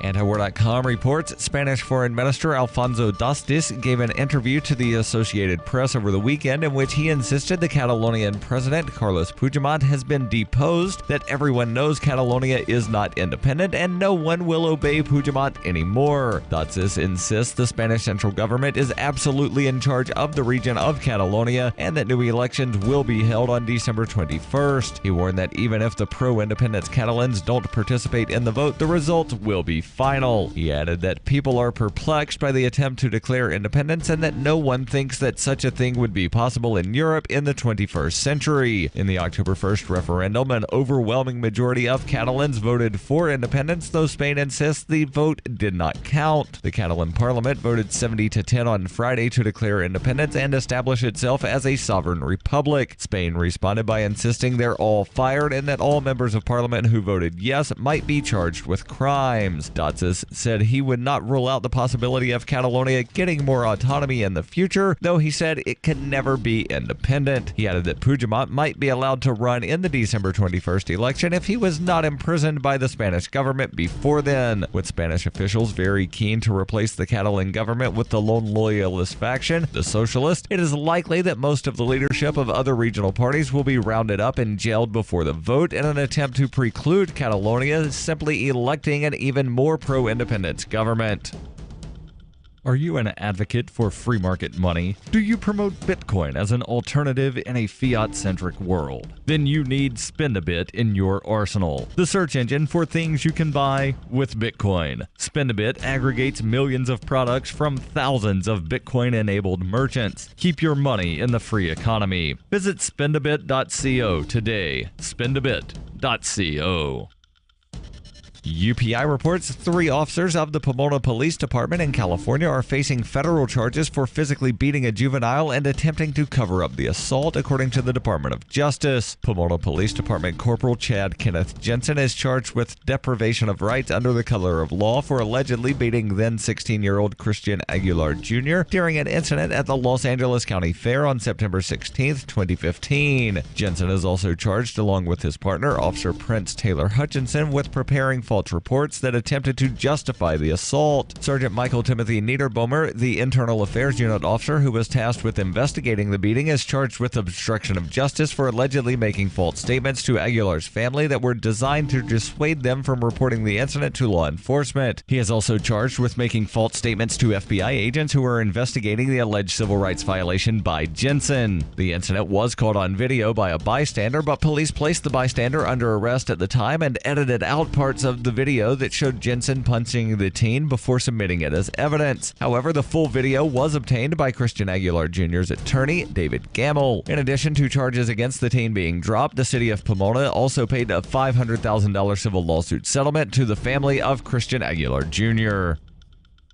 For over 40 years, Roberts & Roberts Brokerage has been a trusted source for buying and selling precious metals. Gold, silver, platinum, and palladium. They don't feed the banks. They're Bitcoin preferred and have removed the minimum purchase amount for all orders paid in the digital currency. Call Roberts & Roberts Brokerage today for knowledgeable advice on buying and selling precious metals and a forward-thinking approach to new technologies. 800-874-9760 or visit online at rrbi.co.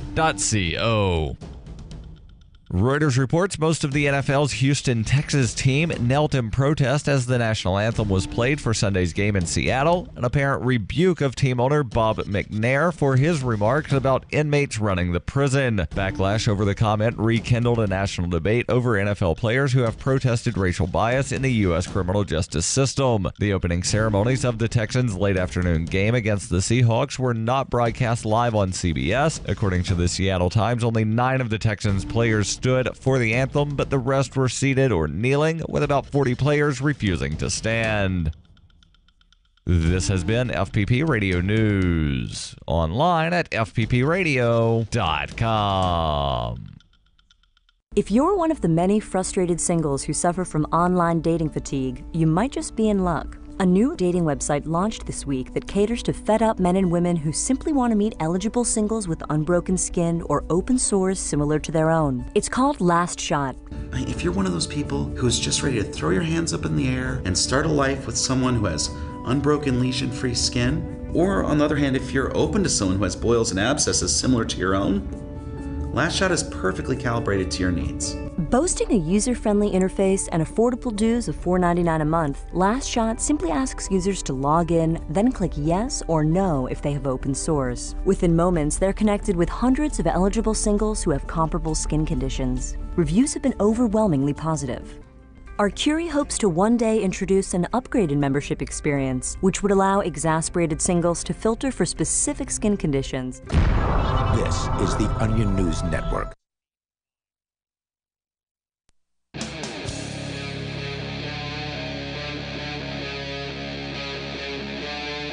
Free Talk Live. This is Free Talk Live, kicking off hour number 3. You can join us by dialing toll-free 855-450-FREE.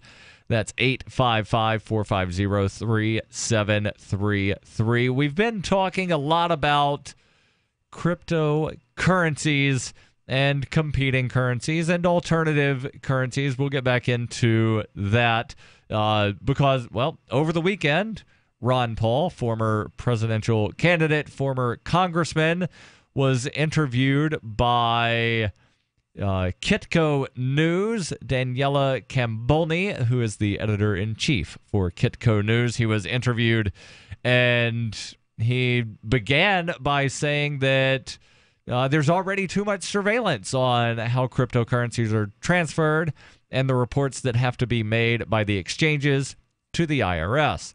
And then he was asked a very pointed question. Are you a believer in cryptocurrencies? We'll tell you his answer after we go to the phones, where we've got Ricky calling in on Skype. Ricky, you're on Free Talk Live with Daryl, Melanie, and Will. Go ahead with your thoughts. Brother Daryl, Brother Will, and it would be Sister Melanie, I believe, would it not? Yes. Go ahead with your thoughts, Ricky. Sweet. You know, I was sitting here thinking, actually, and when I heard you talking about money there, I had some thoughts. I want to talk a little bit about the 10, the 20, and the $2 bill, if I may. And then I'm going to give you a little preview of what your question was last time I spoke to you about my Halloween spot, if it's all right. I don't remember asking you about Halloween, but just go ahead, tell us about the bills. You've got something that you want to say about the bills, so go ahead. By the next day, I know. Now, it comes down like this. Here's how manipulation works.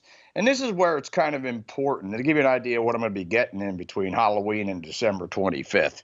Let's take the 20. Now, everybody know on the 20, right? If you will, Daryl? The 20, it's some dead guy. Yeah, you're about as funny as Donald Trump there, Daryl. That would be Jackson. All right. Now, let's take the 10. Another dead guy. I think it's Hamilton on that one. Okay, that would be the Federalist, the supervisor. Let's try the 2. That's Jefferson. And then the 1 has Washington. The 5 has Lincoln. The 50 has... Well, you're the one that's mentioning the different numbers there, Ricky. Daryl, I'm making a point here. Try not to think for me. I'm just trying to help you get to a point because you never actually get there on your own. What's your point? I'm so glad Daryl left that door open. What's your point? You boys in New Hampshire pretty soon. You laugh too much. What's your point, Ricky? Well, here's the thing. You said you've got a point. I do, Daryl. I do. Okay, to show you how manipulation works, and I won't be manipulated. I'm starting to get pissed off on this show, first of all. Second of all, there's something important here. Now, the going thing lately is people are now writing Harriet Tubman's name on the 20. Well, it's been over the past several years. They've been looking to do away with the 10, the Treasury. Now, first of all, reason why? The damn bill obsolete. There's no use for it. It's impractical. It costs money to make, and it's unnecessary. What the hell we need it for? Plus, let's face it, they ain't wild over the Federalist, obviously. You know? Now, let's think about it this way. And we don't print too many of the 10s, and this is why. Now, here's where the important thing of manipulation comes in. Think about Hamilton, Jefferson, and Jackson. Now, see, they've been wanting to but they wanted to put Harriet Tubman on the 10. In fact, they were going to kick him off and have him in the back supervising her a little bit. They even had a proposed version of it. But here along comes the infinite wisdom of things that are going on along with this, I might add, of Donald Trump. His exact words. Here's what he said. Now, this was going on, the manipulation. Donald Trump had nothing to do with the proposal to put Harriet Tubman on the 20. I'm talking about that, Daryl. You're the one that mentioned Harriet Tubman on the 20, and then you mentioned Donald Trump. None of this is making any kind of sense. Thank you for the call. Did either of you understand any of what that was? I never understand anything. I understand the hello, and that's usually he never far really as I got. get. He doesn't do well when whether I'm listening to the show or I'm on the show. I usually go do something else. So, former presidential candidate Ron Paul and former congressman was asked over the weekend by Kitco News editor-in-chief Daniela Camboni, are you a believer in cryptocurrencies?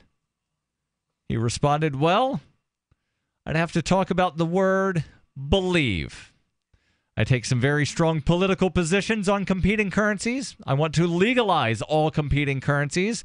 And if you can come up with a competing currency and there's no fraud, I think it should be. Quite frankly, I don't understand the technology of cryptocurrencies. I just want to make sure no fraud is involved. But I'm also concerned about the government involvement. Camboni followed up. Does it represent real money to you? Will? Does cryptocurrency represent real money to you? Well, I guess it depends, like, how do you define real money? Like, if it's defined by, like, a physical piece of paper that's backed up by a government, then no. But as a medium of exchange for me to get goods that I actually believe in and trust and want to use, yes. So, I mean, I guess it really kind of is because that definition's so fluid, how are you defining real money? Melanie? So it's as real as any other currency. I'm not aware of any gang currently having a currency that's backed by any actual asset. So it's as real as a reserve note or a pound or whatever else. I would say it's more real because rather than being backed by violence and debt, it's backed by, at the very least, it's backed by consumer confidence. So it's backed by, at least it's backed by something that's positive. I don't know that I would say that reserve notes aren't backed by consumer confidence, though. They're also backed by force to a large extent, but it's not like people don't want to take reserve notes. So they're both fiat currencies. Depends on who you're asking on whether or not they want to take reserve notes. Well, hold on. The word fiat simply means let it be. So everything that someone says this is a currency, right? Is but technically like gold fiat. is a real thing. So even if we don't use gold as currency, it holds an still intrinsic exists. value. It's still a thing. You can do other things with it. It has physical existence. Both Bitcoin and reserve notes. Their value. I mean, I guess they're a little subjective. I mean, and most Bitcoin aren't physical. Most reserve notes aren't physical, so if you take away their value as currency, they literally cease to exist. I'm not sure I would say that Bitcoin would cease to exist if the monetary aspect, but that's a discussion the for numbers another and the day. algorithm still exist unless all of the nodes go down and nobody everything goes is down in a mining complete blackout anymore. So let's give Dr. Paul's answer. He says, no, to me, it doesn't. But it serves the voluntary exchange of people and serves the purpose of exchanging wealth. It could act as if it were money. Ms. Cambone continues. She said, some say Bitcoin is stealing the thunder away from gold. And that's one of the reasons the yellow metal is not rallying further. Do you agree? So I think that's a very strong possibility, he responded. I am amazed at all the capitalization of these cryptocurrencies. It's a huge amount of money. Yeah, but I can't get paid in gold from somebody sitting in California or Georgia or anywhere else. You could. I've been paid in gold for services that I've given. So right, but the ease possible. and Melanie does bookkeeping. She can do bookkeeping here in New Hampshire for a client in California, and they can send her Bitcoin instantly. Yep. It's a lot more difficult for them to send her gold for payment. No more services. difficult than sending a check, though. Right, but Bitcoin is easier than checks and cash. Yeah, so a check isn't really that convenient of a long distance payment either. Right, because you've got to trust the mail service, and then it takes 5 days to clear. This is Free Talk Live. Your calls and thoughts welcome. 855-450-FREE. Message and data rates may apply. Oh my gosh, that's Frank Thomas. No. Yes, that's him. Go ahead. Excuse me, are you Frank Thomas? Yes, I am. I bet you get recognized a lot. I was a pretty good ball player. You were?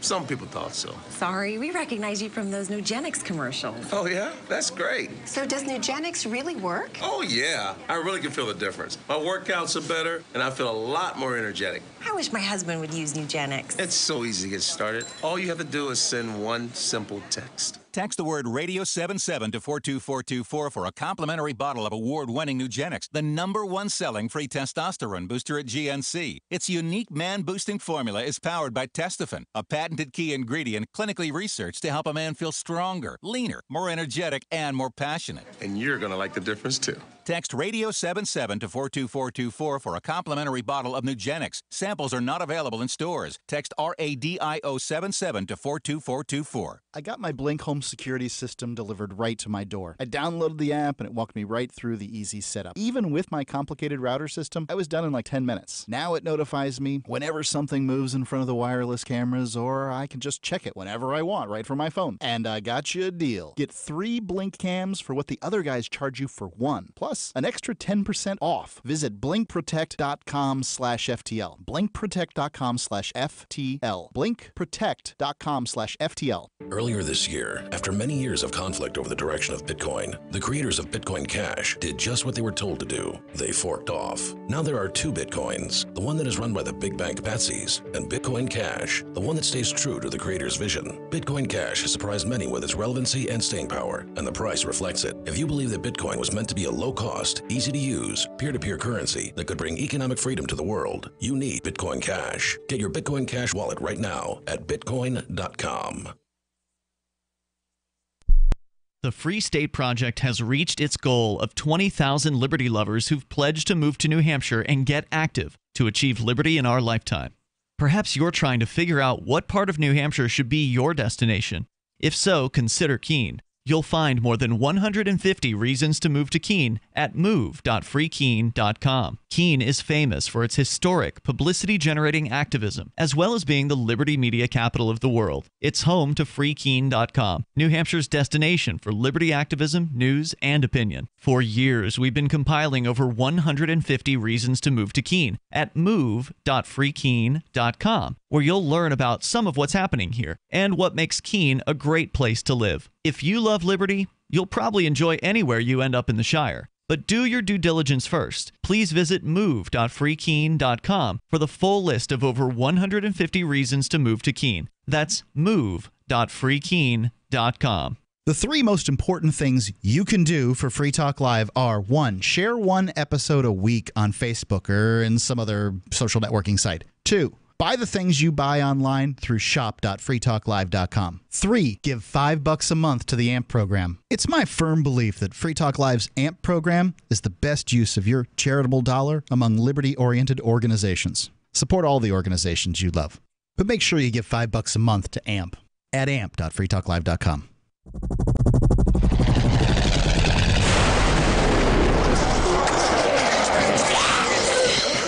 In Survivor Max 2, School Bites, Max must scavenge through a wasteland swarming with the undead. Desperate to find the medicine he needs, he discovers a community of survivors at his former school. Has he finally found the safe haven he's been looking for, or will he discover that school bites?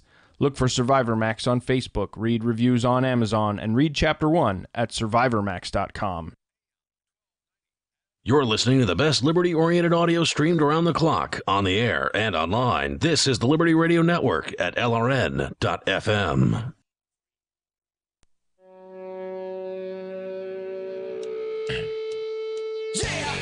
This is Free Talk Live. 855-450-FREE. That's 855-450-3733. In studio tonight, it's Daryl. Melanie. And Will. And as we mentioned, Melanie, you are an accountant, bookkeeper. What's the official term here? I am not allowed to say I'm an accountant, so I'm a bookkeeper and a tax preparer. And you help people not just in New Hampshire, but across the country? Yeah, there's 3 states that I can't do state returns in, California and 2 random states. I don't know what they are right now, but they're on the website. So pretty much anywhere in the States. And what's the website? It's if you go to Tax at Free Talk Live. Tax.freetalklive.com will take us, I believe, there. I'm double checking here. But again, just go, a little bit about what the services are, and people can pay you in crypto. Oh, yeah, I take Bitcoin. If you can show me how to get a wallet that takes something else, then I'll take that too. Within, the main. Oh, I can show you after the show. Okay. Not multi-currency wallet. Not Jax, though. No, not Jax. Tax.freetalklive.com is the website. Takes you over there and has all of the infos that you need, the email address, the telephone number, and all the various contact ways that you can get in touch with Melanie and have her keep your books and help you with the taxes to where hopefully, you wind up saving more money than you would have saved if you did it on your own. Yeah, so I basically look at myself as theft reduction services. That would be a good name for a company. Theft reduction services. It probably would be a bad name for getting rated purposes. No, maybe. Yeah, that now... For that particular style company, yes, but just an overall, we're private security, theft reduction, something. I don't know. But tax.freetalklive.com. So shifting gears here, there was a story that I came across last night, and Melanie, this is something that I'm surprised you didn't hear about prior to tonight. Cops beating people up all the time. It kind of all blends together. Right. Perfect. Well, it's about three isolated incidents. 3 particular police, and in this case, to quote Richard Nixon, I think it was, that said, "The cover-up is worse than the crime." And, yep, that's what they're being charged with out there in Pomona. At the federal level, the Department of Justice, again, has charged 3 officers from the Pomona Police Department in California. Pomona Corporal Chad Kenneth Jensen is charged with deprivation of rights under the color of law for having beaten then 16-year-old Christian Aguilar Jr. during an incident at the LA County Fair on September 16th, 2015.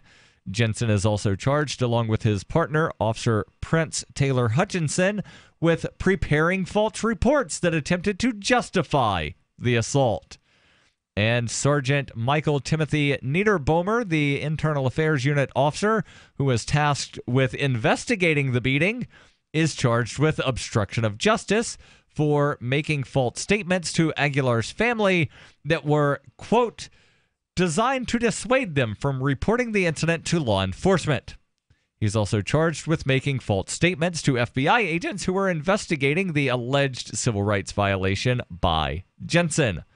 According to a lawsuit filed last year by the family, the incident arose when police questioned Christian's father, Ignacio Aguilar, for allegedly being intoxicated in public at the fair. Police placed him under arrest, and Christian began to record the arrest with his cell phone. This caught Jensen's attention, and the officer then forced Christian face first into the fence before yanking the teen off the fence and punching him with 2 unprovoked forearm strikes, even though Christian kept his hands by his side. In the police report, Jensen accused Christian Aguilar of attempting to punch him, and the teen was charged for obstructing a police officer at the time. Hutchinson filed a similar false report, and the DOJ alleges that Hutchinson also falsely reported that Aguilar attempted to incite unrest among the crowd, although the article here does not specify how he attempted to incite. Maybe he was screaming, "Help, help, I'm being assaulted. Help, help, help." Don't know. The DOJ says that the officers lied in their reports. All charges against Christian and his father were thrown out last year. The full incident was caught on video by a bystander. And guess what happened to him? He got disappeared. Not disappeared. The police arrested him and then edited the video that removed the part that showed Officer Jensen punching 16-year-old Christian Aguilar before they submitted it as evidence. But Christian Aguilar's attorney, David Gamble, was able to get a full version of the video, and all the charges were dropped last year, and the city, the taxpayers, wound up paying $500,000 to settle a civil lawsuit. I'm so glad that you corrected that, Daryl. Yeah. No, it's not the city. It's not the police officer's pension. It's not the police officer's paycheck that committed the offense. No, it's you. It's you, property taxpayer. That, every time that you pull out your check. And it's not just property taxpayers. It's the people that buy groceries. It's the people that eat out at a restaurant. Yeah, this is California. They tax everything. Yeah. Oh, yeah, that's right. Everybody that, goes shopping pays some kind of tax. Yeah. It's everybody in Pomona that is paying for this. $500,000. And now, at least on the surface, there's the attempt to hold them accountable, whether or not it actually winds up going anywhere beyond, we filed some charges and then, not guilty. Yeah. In like 2 years, not guilty, and it'll just be very quiet. And, not very many people will wind up hearing anything about whatever happens with the verdict here. But, the fact that some police were actually charged with federal violation or federal offenses for, in this case, it's not the assault, it's the cover-up. Again, I feel like that there was the basketball player, that Allen Iverson, that he got in a lot of heat one time because he didn't go all out in practice, and he held a press. He was like, we're talking about practice, not the game, practice. We're not talking about these people being charged with beating a 16-year-old. They were charged with covering up beating a 16-year-old. They're not being charged with beating the 16-year-old. I want to repeat that. They are not being charged with beating a 16-year-old. They're being charged with making false reports about beating a 16-year-old. Yeah, and getting caught. This is Free Talk Live. Your calls and thoughts welcome. 855-450-FREE. That's 855-450-3733. They beat a 16-year-old. Anytime, any place, anywhere. Radio remains the most intimate of all forms of media. At home, at work, in the car, on smartphones. Over 90% of consumers still listen to radio every week. That makes choosing radio as a place to advertise your business one of the best decisions you can make. Email advertise@gcnlive.com and partner up with an experienced GCN representative. Advertise@gcnlive.com. Easy, affordable, effective. Chad here, owner of Infidel Body Armor. With the shooting in Vegas, there will be calls to ban guns and body armor.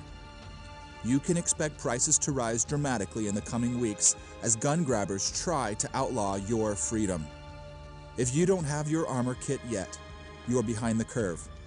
Don't miss your window of opportunity. Go to infidelbodyarmor.com and click on Specials. That's infidelbodyarmor.com. This is Michael Dean from the Freedom Fiends. I've run websites since 1996 and have used over a dozen web hosts in that time. AgristHosting.com is the only one that hasn't broken my heart. Agrist Hosting's uptime and service is stellar, and their DDoS mitigation is the best I've seen. That's important because if you tell the truth in this world, you'll ruffle feathers. And some people will try dirty tricks to silence your voice. No matter what the haters hit us with, Agrist Hosting keeps our websites online. If you have a mission-critical commercial presence or a world-changing activism site, you cannot tolerate any skullduggery. So go with AgristHosting.com. Have a WordPress or blog site, but you're not satisfied with performance or uptime? Or just want raw hosting? Want to pay with Bitcoin? Agrist Hosting specializes in high-performance hosting with personalized service. Go to AgristHosting.com and click on the button that says Get Hosted. That's AgristHosting.com. I love My Magic Mud. I drink a lot of coffee. I had stains on my teeth. Then I found My Magic Mud, and I was told it would remove stains. So I paid attention when I brushed the first time. My Magic Mud is black tooth powder, and the difference it made in my teeth in one application was noticeable. With 4, my teeth were as white as you normal folks out there. Please go to mymagicmud.com and buy a jar. There's 150 applications for $25. You can use Bitcoin, mymagicmud.com. Did you know you can watch Free Talk Live during our live shows 7 days a week from 7 to 10 p.m. Eastern via our studio cams at cam.freetalklive.com? Plus, you can chat with other listeners while you watch, all totally free. Now that our live video stream is hosted by YouTube, our video archives will be online even faster. So be sure to subscribe to our YouTube channel. Listen, watch, and chat all free at cam.freetalklive.com. That's cam.freetalklive.com. Is spreading the message of liberty, cryptocurrency, and peace around the globe worth $2 per month to you? As you may already know, in addition to our internet feed, LRN.FM broadcasts on free-to-air satellite across North and Central America, as well as Sub-Saharan Africa. And we've been available on satellite for free 24/7 since 2010. The LRN.FM free-to-air satellite signal is reaching some of the most oppressive regimes in the world, and there's no doubt our ideas are making an impact. You can learn more about the channel's impact by watching the 3-minute video at fund.lrn.fm. If you'd like to help free minds globally with our ideas of liberty, cryptocurrency, and peace, you can donate as little as $2 per month via fund.lrn.fm. You can help us continue and expand our satellite broadcast to multiple continents. Visit fund.lrn.fm today, and thank you for your help. Don't forget to share the link on social media. That's fund.lrn.fm. While our satellite channel is free to listen to, it's not free for us. You can help us cover our satellite costs with the chip-in on the right side of the page at lrn.fm.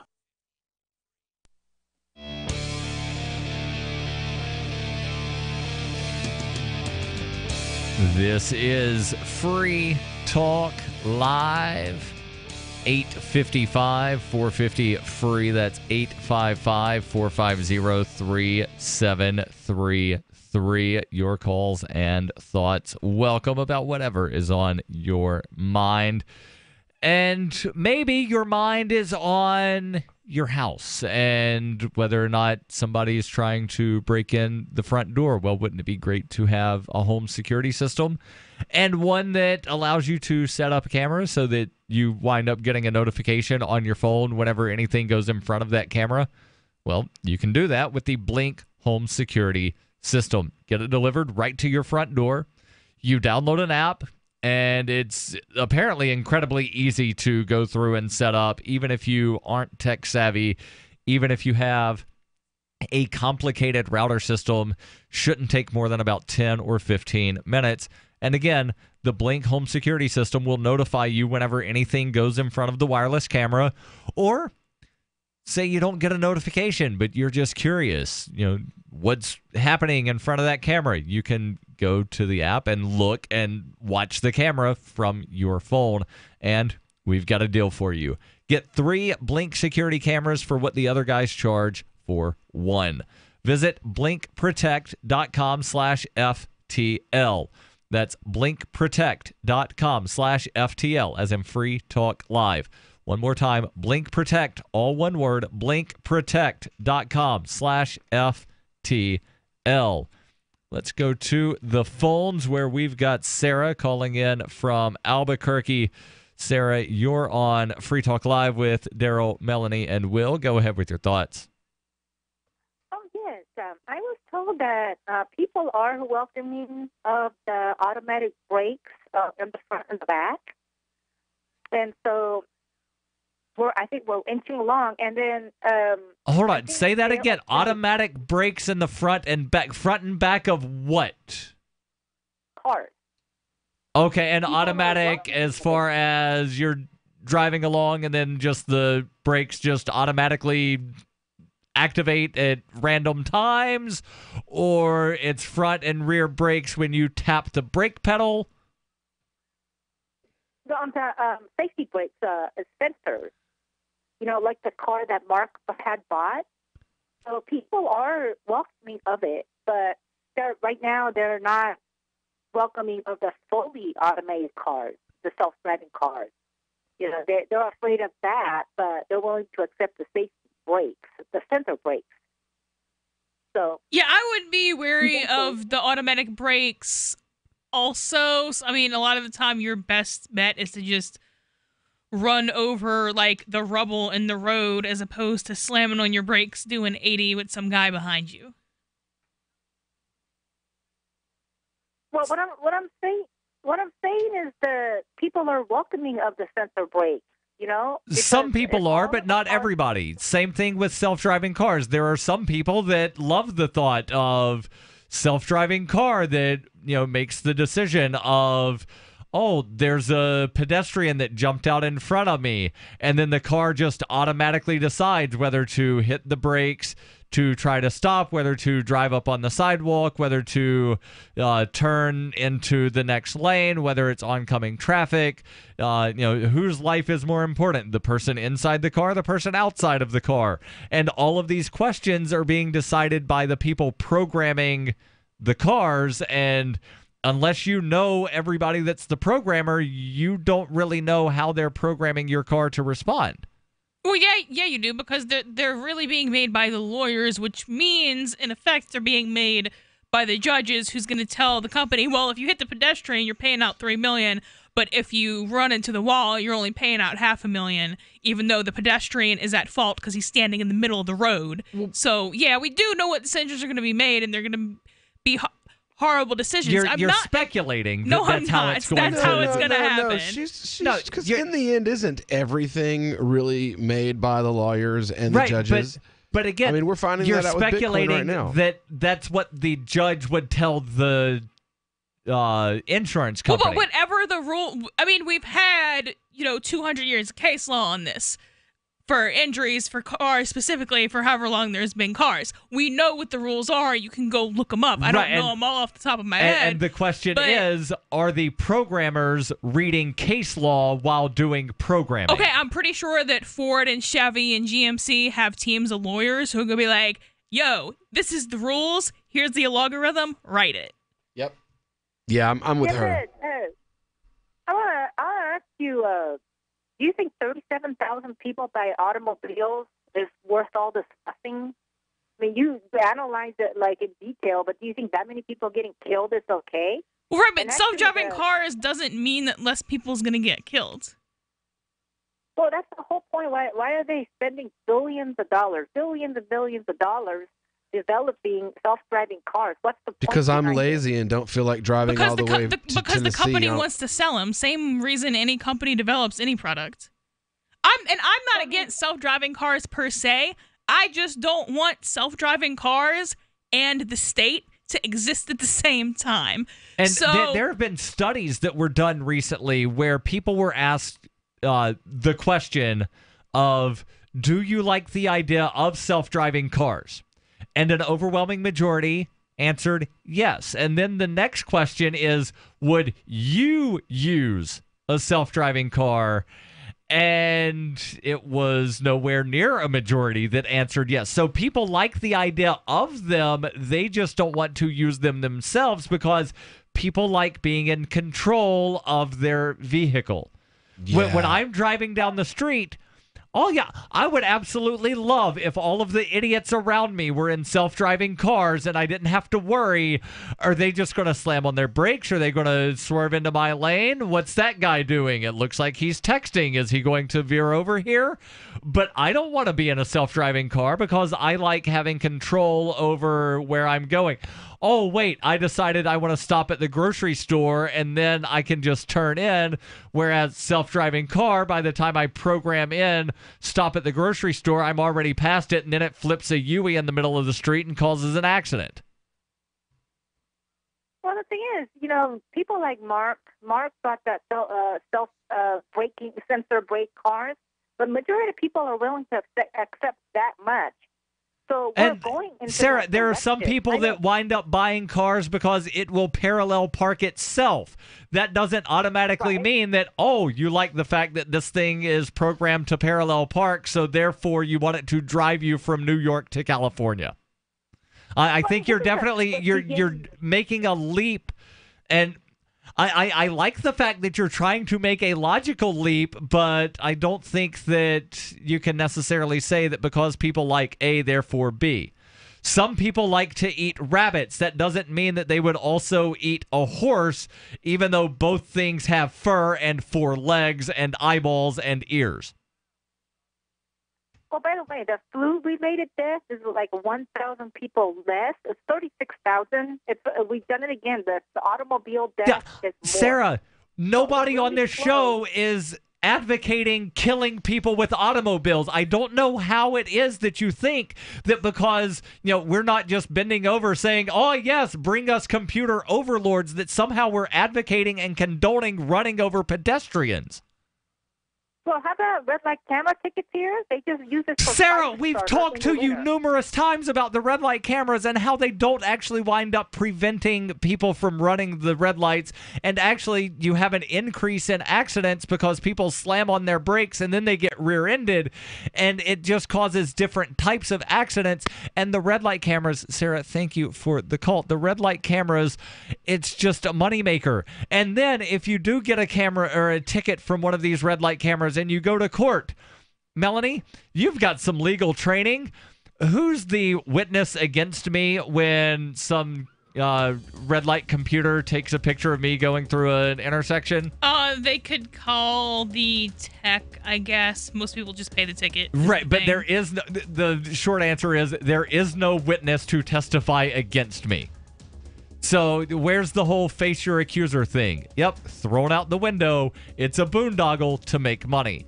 This is Free Talk Live, 855-450-FREE.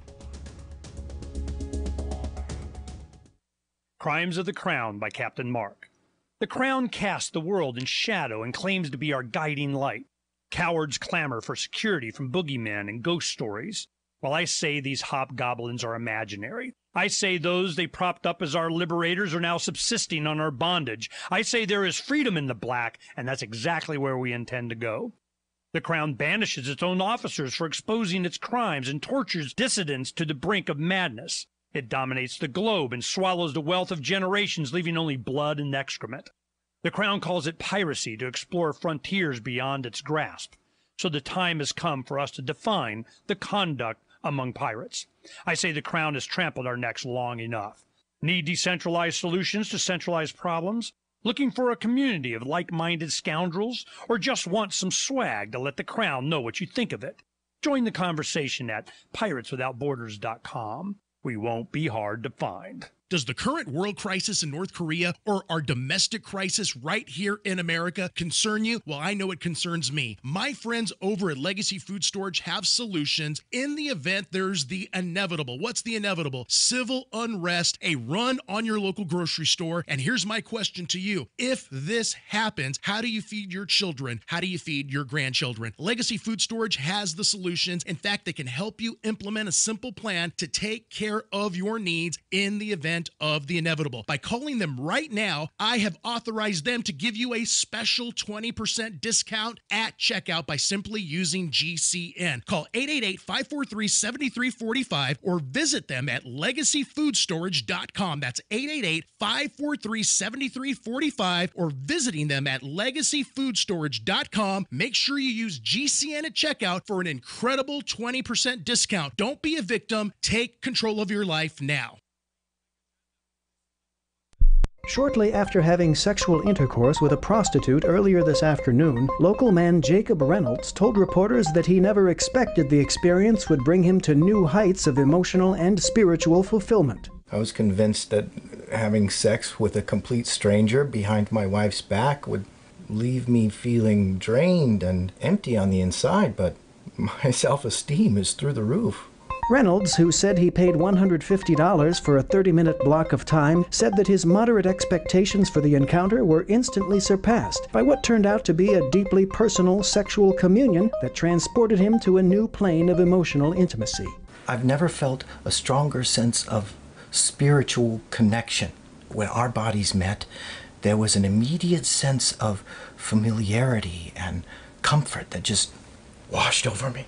I think it was the most meaningful experience of my life. This is the Onion News Network. Did you know we've taken our LRN.FM telephone listen line to a new level with the LRN.FM audio on demand line? Now you can call 712-770-8447 anytime and listen to LRN.FM's live feed. And you can listen to a bunch of our original shows on demand. Long distance fees may apply. Just dial 712-770-8447 and choose from the menu. 712-770-8447. Ross Ulbricht was convicted in early 2015 of running the infamous Silk Road Underground Market. The Silk Road was a gift to humanity and helped reduce the harms brought on by drug prohibition. For this good deed, Ross has been sentenced to life in prison with no possibility of parole. Now, an appeal is Ross's only chance, and he needs your support. Please visit freeross.org, where you can contribute via various methods, including Bitcoin. Visit freeross.org. That's freeross.org. Do you love Twitter? Make sure you favorite the LRN.FM Twitter account so you can receive our tweets at twitter.lrn.fm. That's twitter.lrn.fm.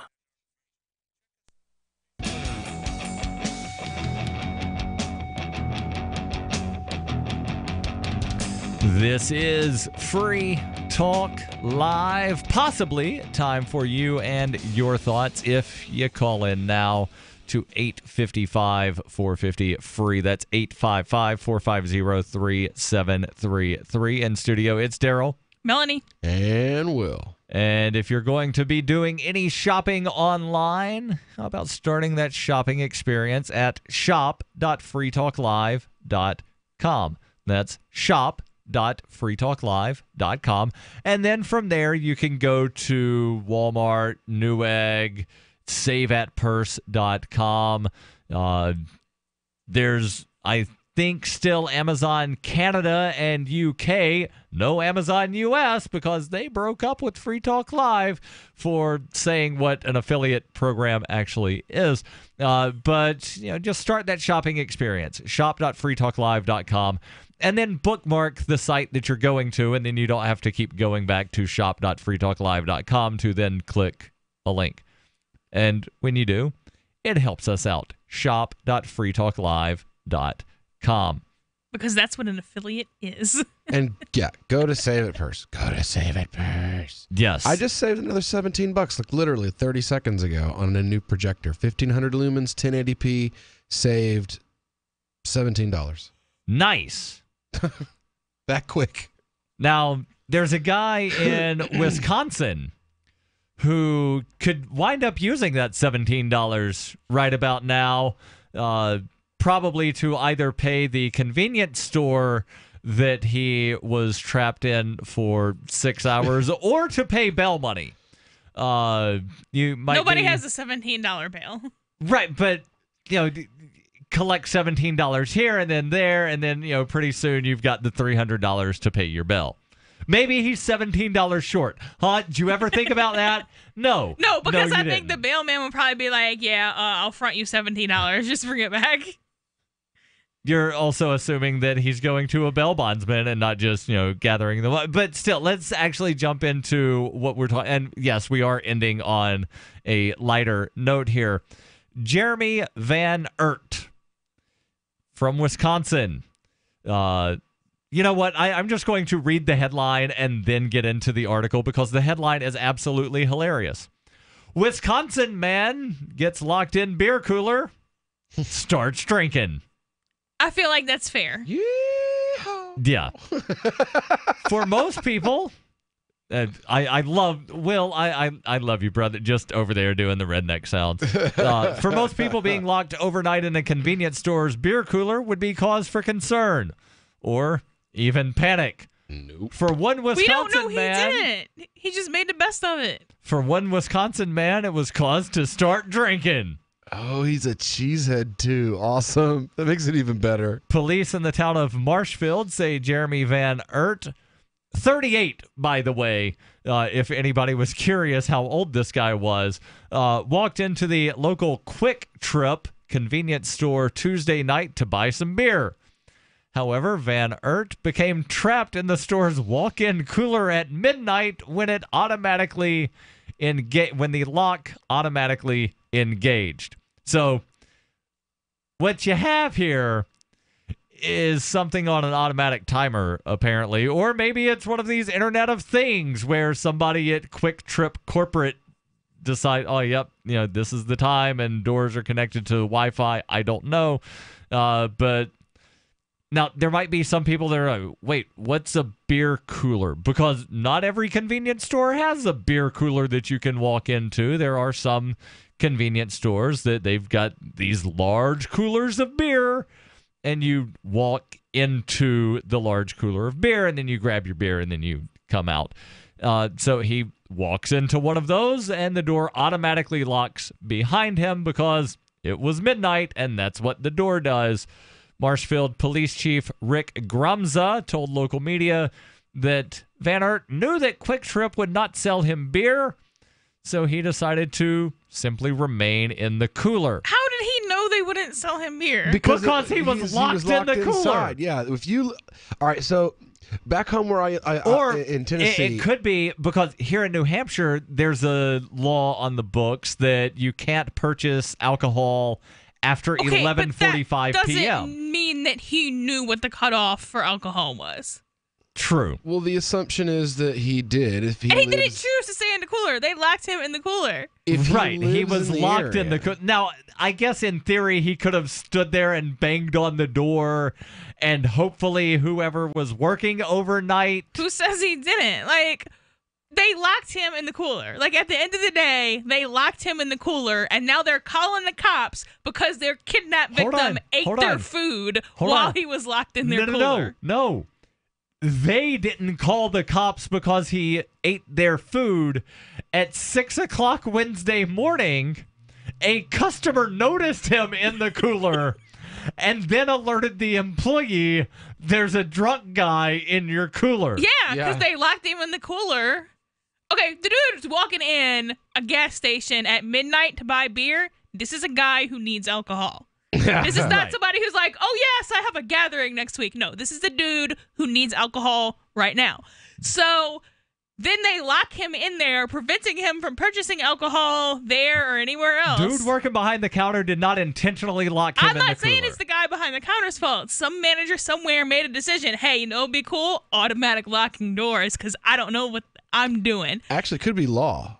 It could be the law. To have automatic locking doors, the law doesn't keep up with technology that quick. It depends on where you live. Yeah. Like in Florida, if you have a business that has alcohol in it that's overnight, those locks, it has to be automatic locking. So anyway, going on here, apparently he didn't bang on the door to get the employee's attention, so he stays in the cooler. Can conclude that. Well, seeing as how at 6 o'clock Wednesday morning, a customer notified the employee there's a drunk guy in your cooler, I'm going to assume, but again, we don't know. Okay, but it could also be the employee was like, I ain't dealing with this. It could also be you can't necessarily see, because a lot of you can see through the door, but you can't see the whole wall. Right. So he could have been over here picking out beer, and then he goes back to the door. He's like, well, I'm locked in here. Right. And the employee's in the back counting cigarettes or something.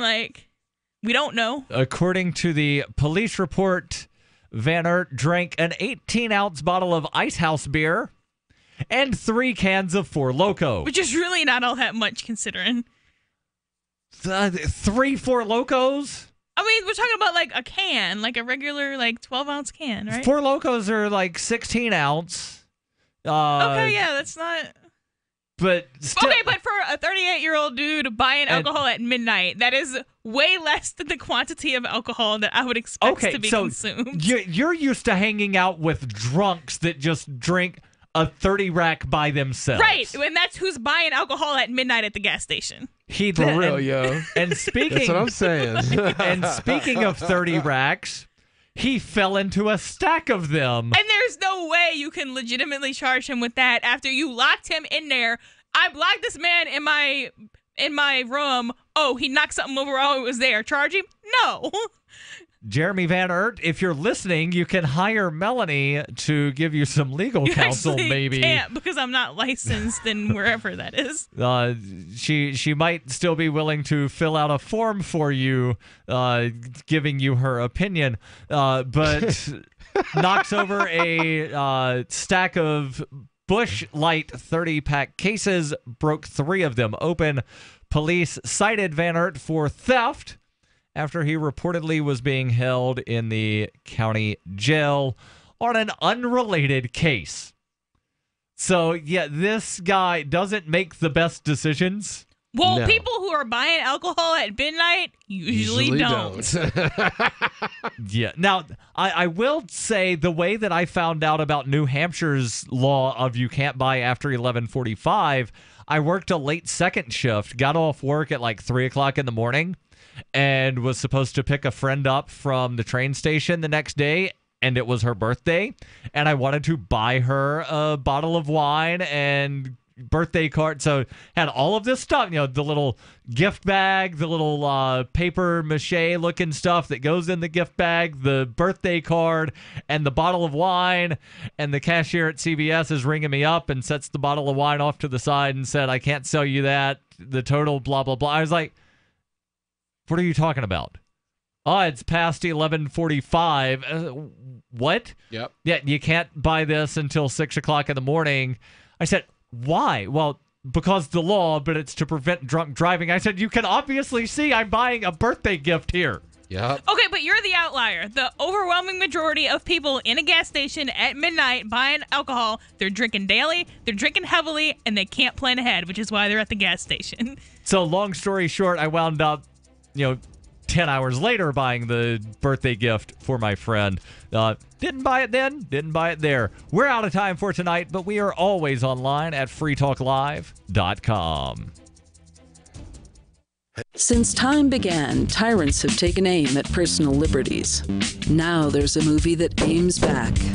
The government has no more right to tell us what to put in our bodies than they have to take our guns or tell us what books we can read. 6 drug police were eaten by bears while raiding a marijuana farm. On your knees, you dirty hippies! Jesus. On your knees! What's the problem, officer? Today, many cops who enforce pot laws do so only because it provides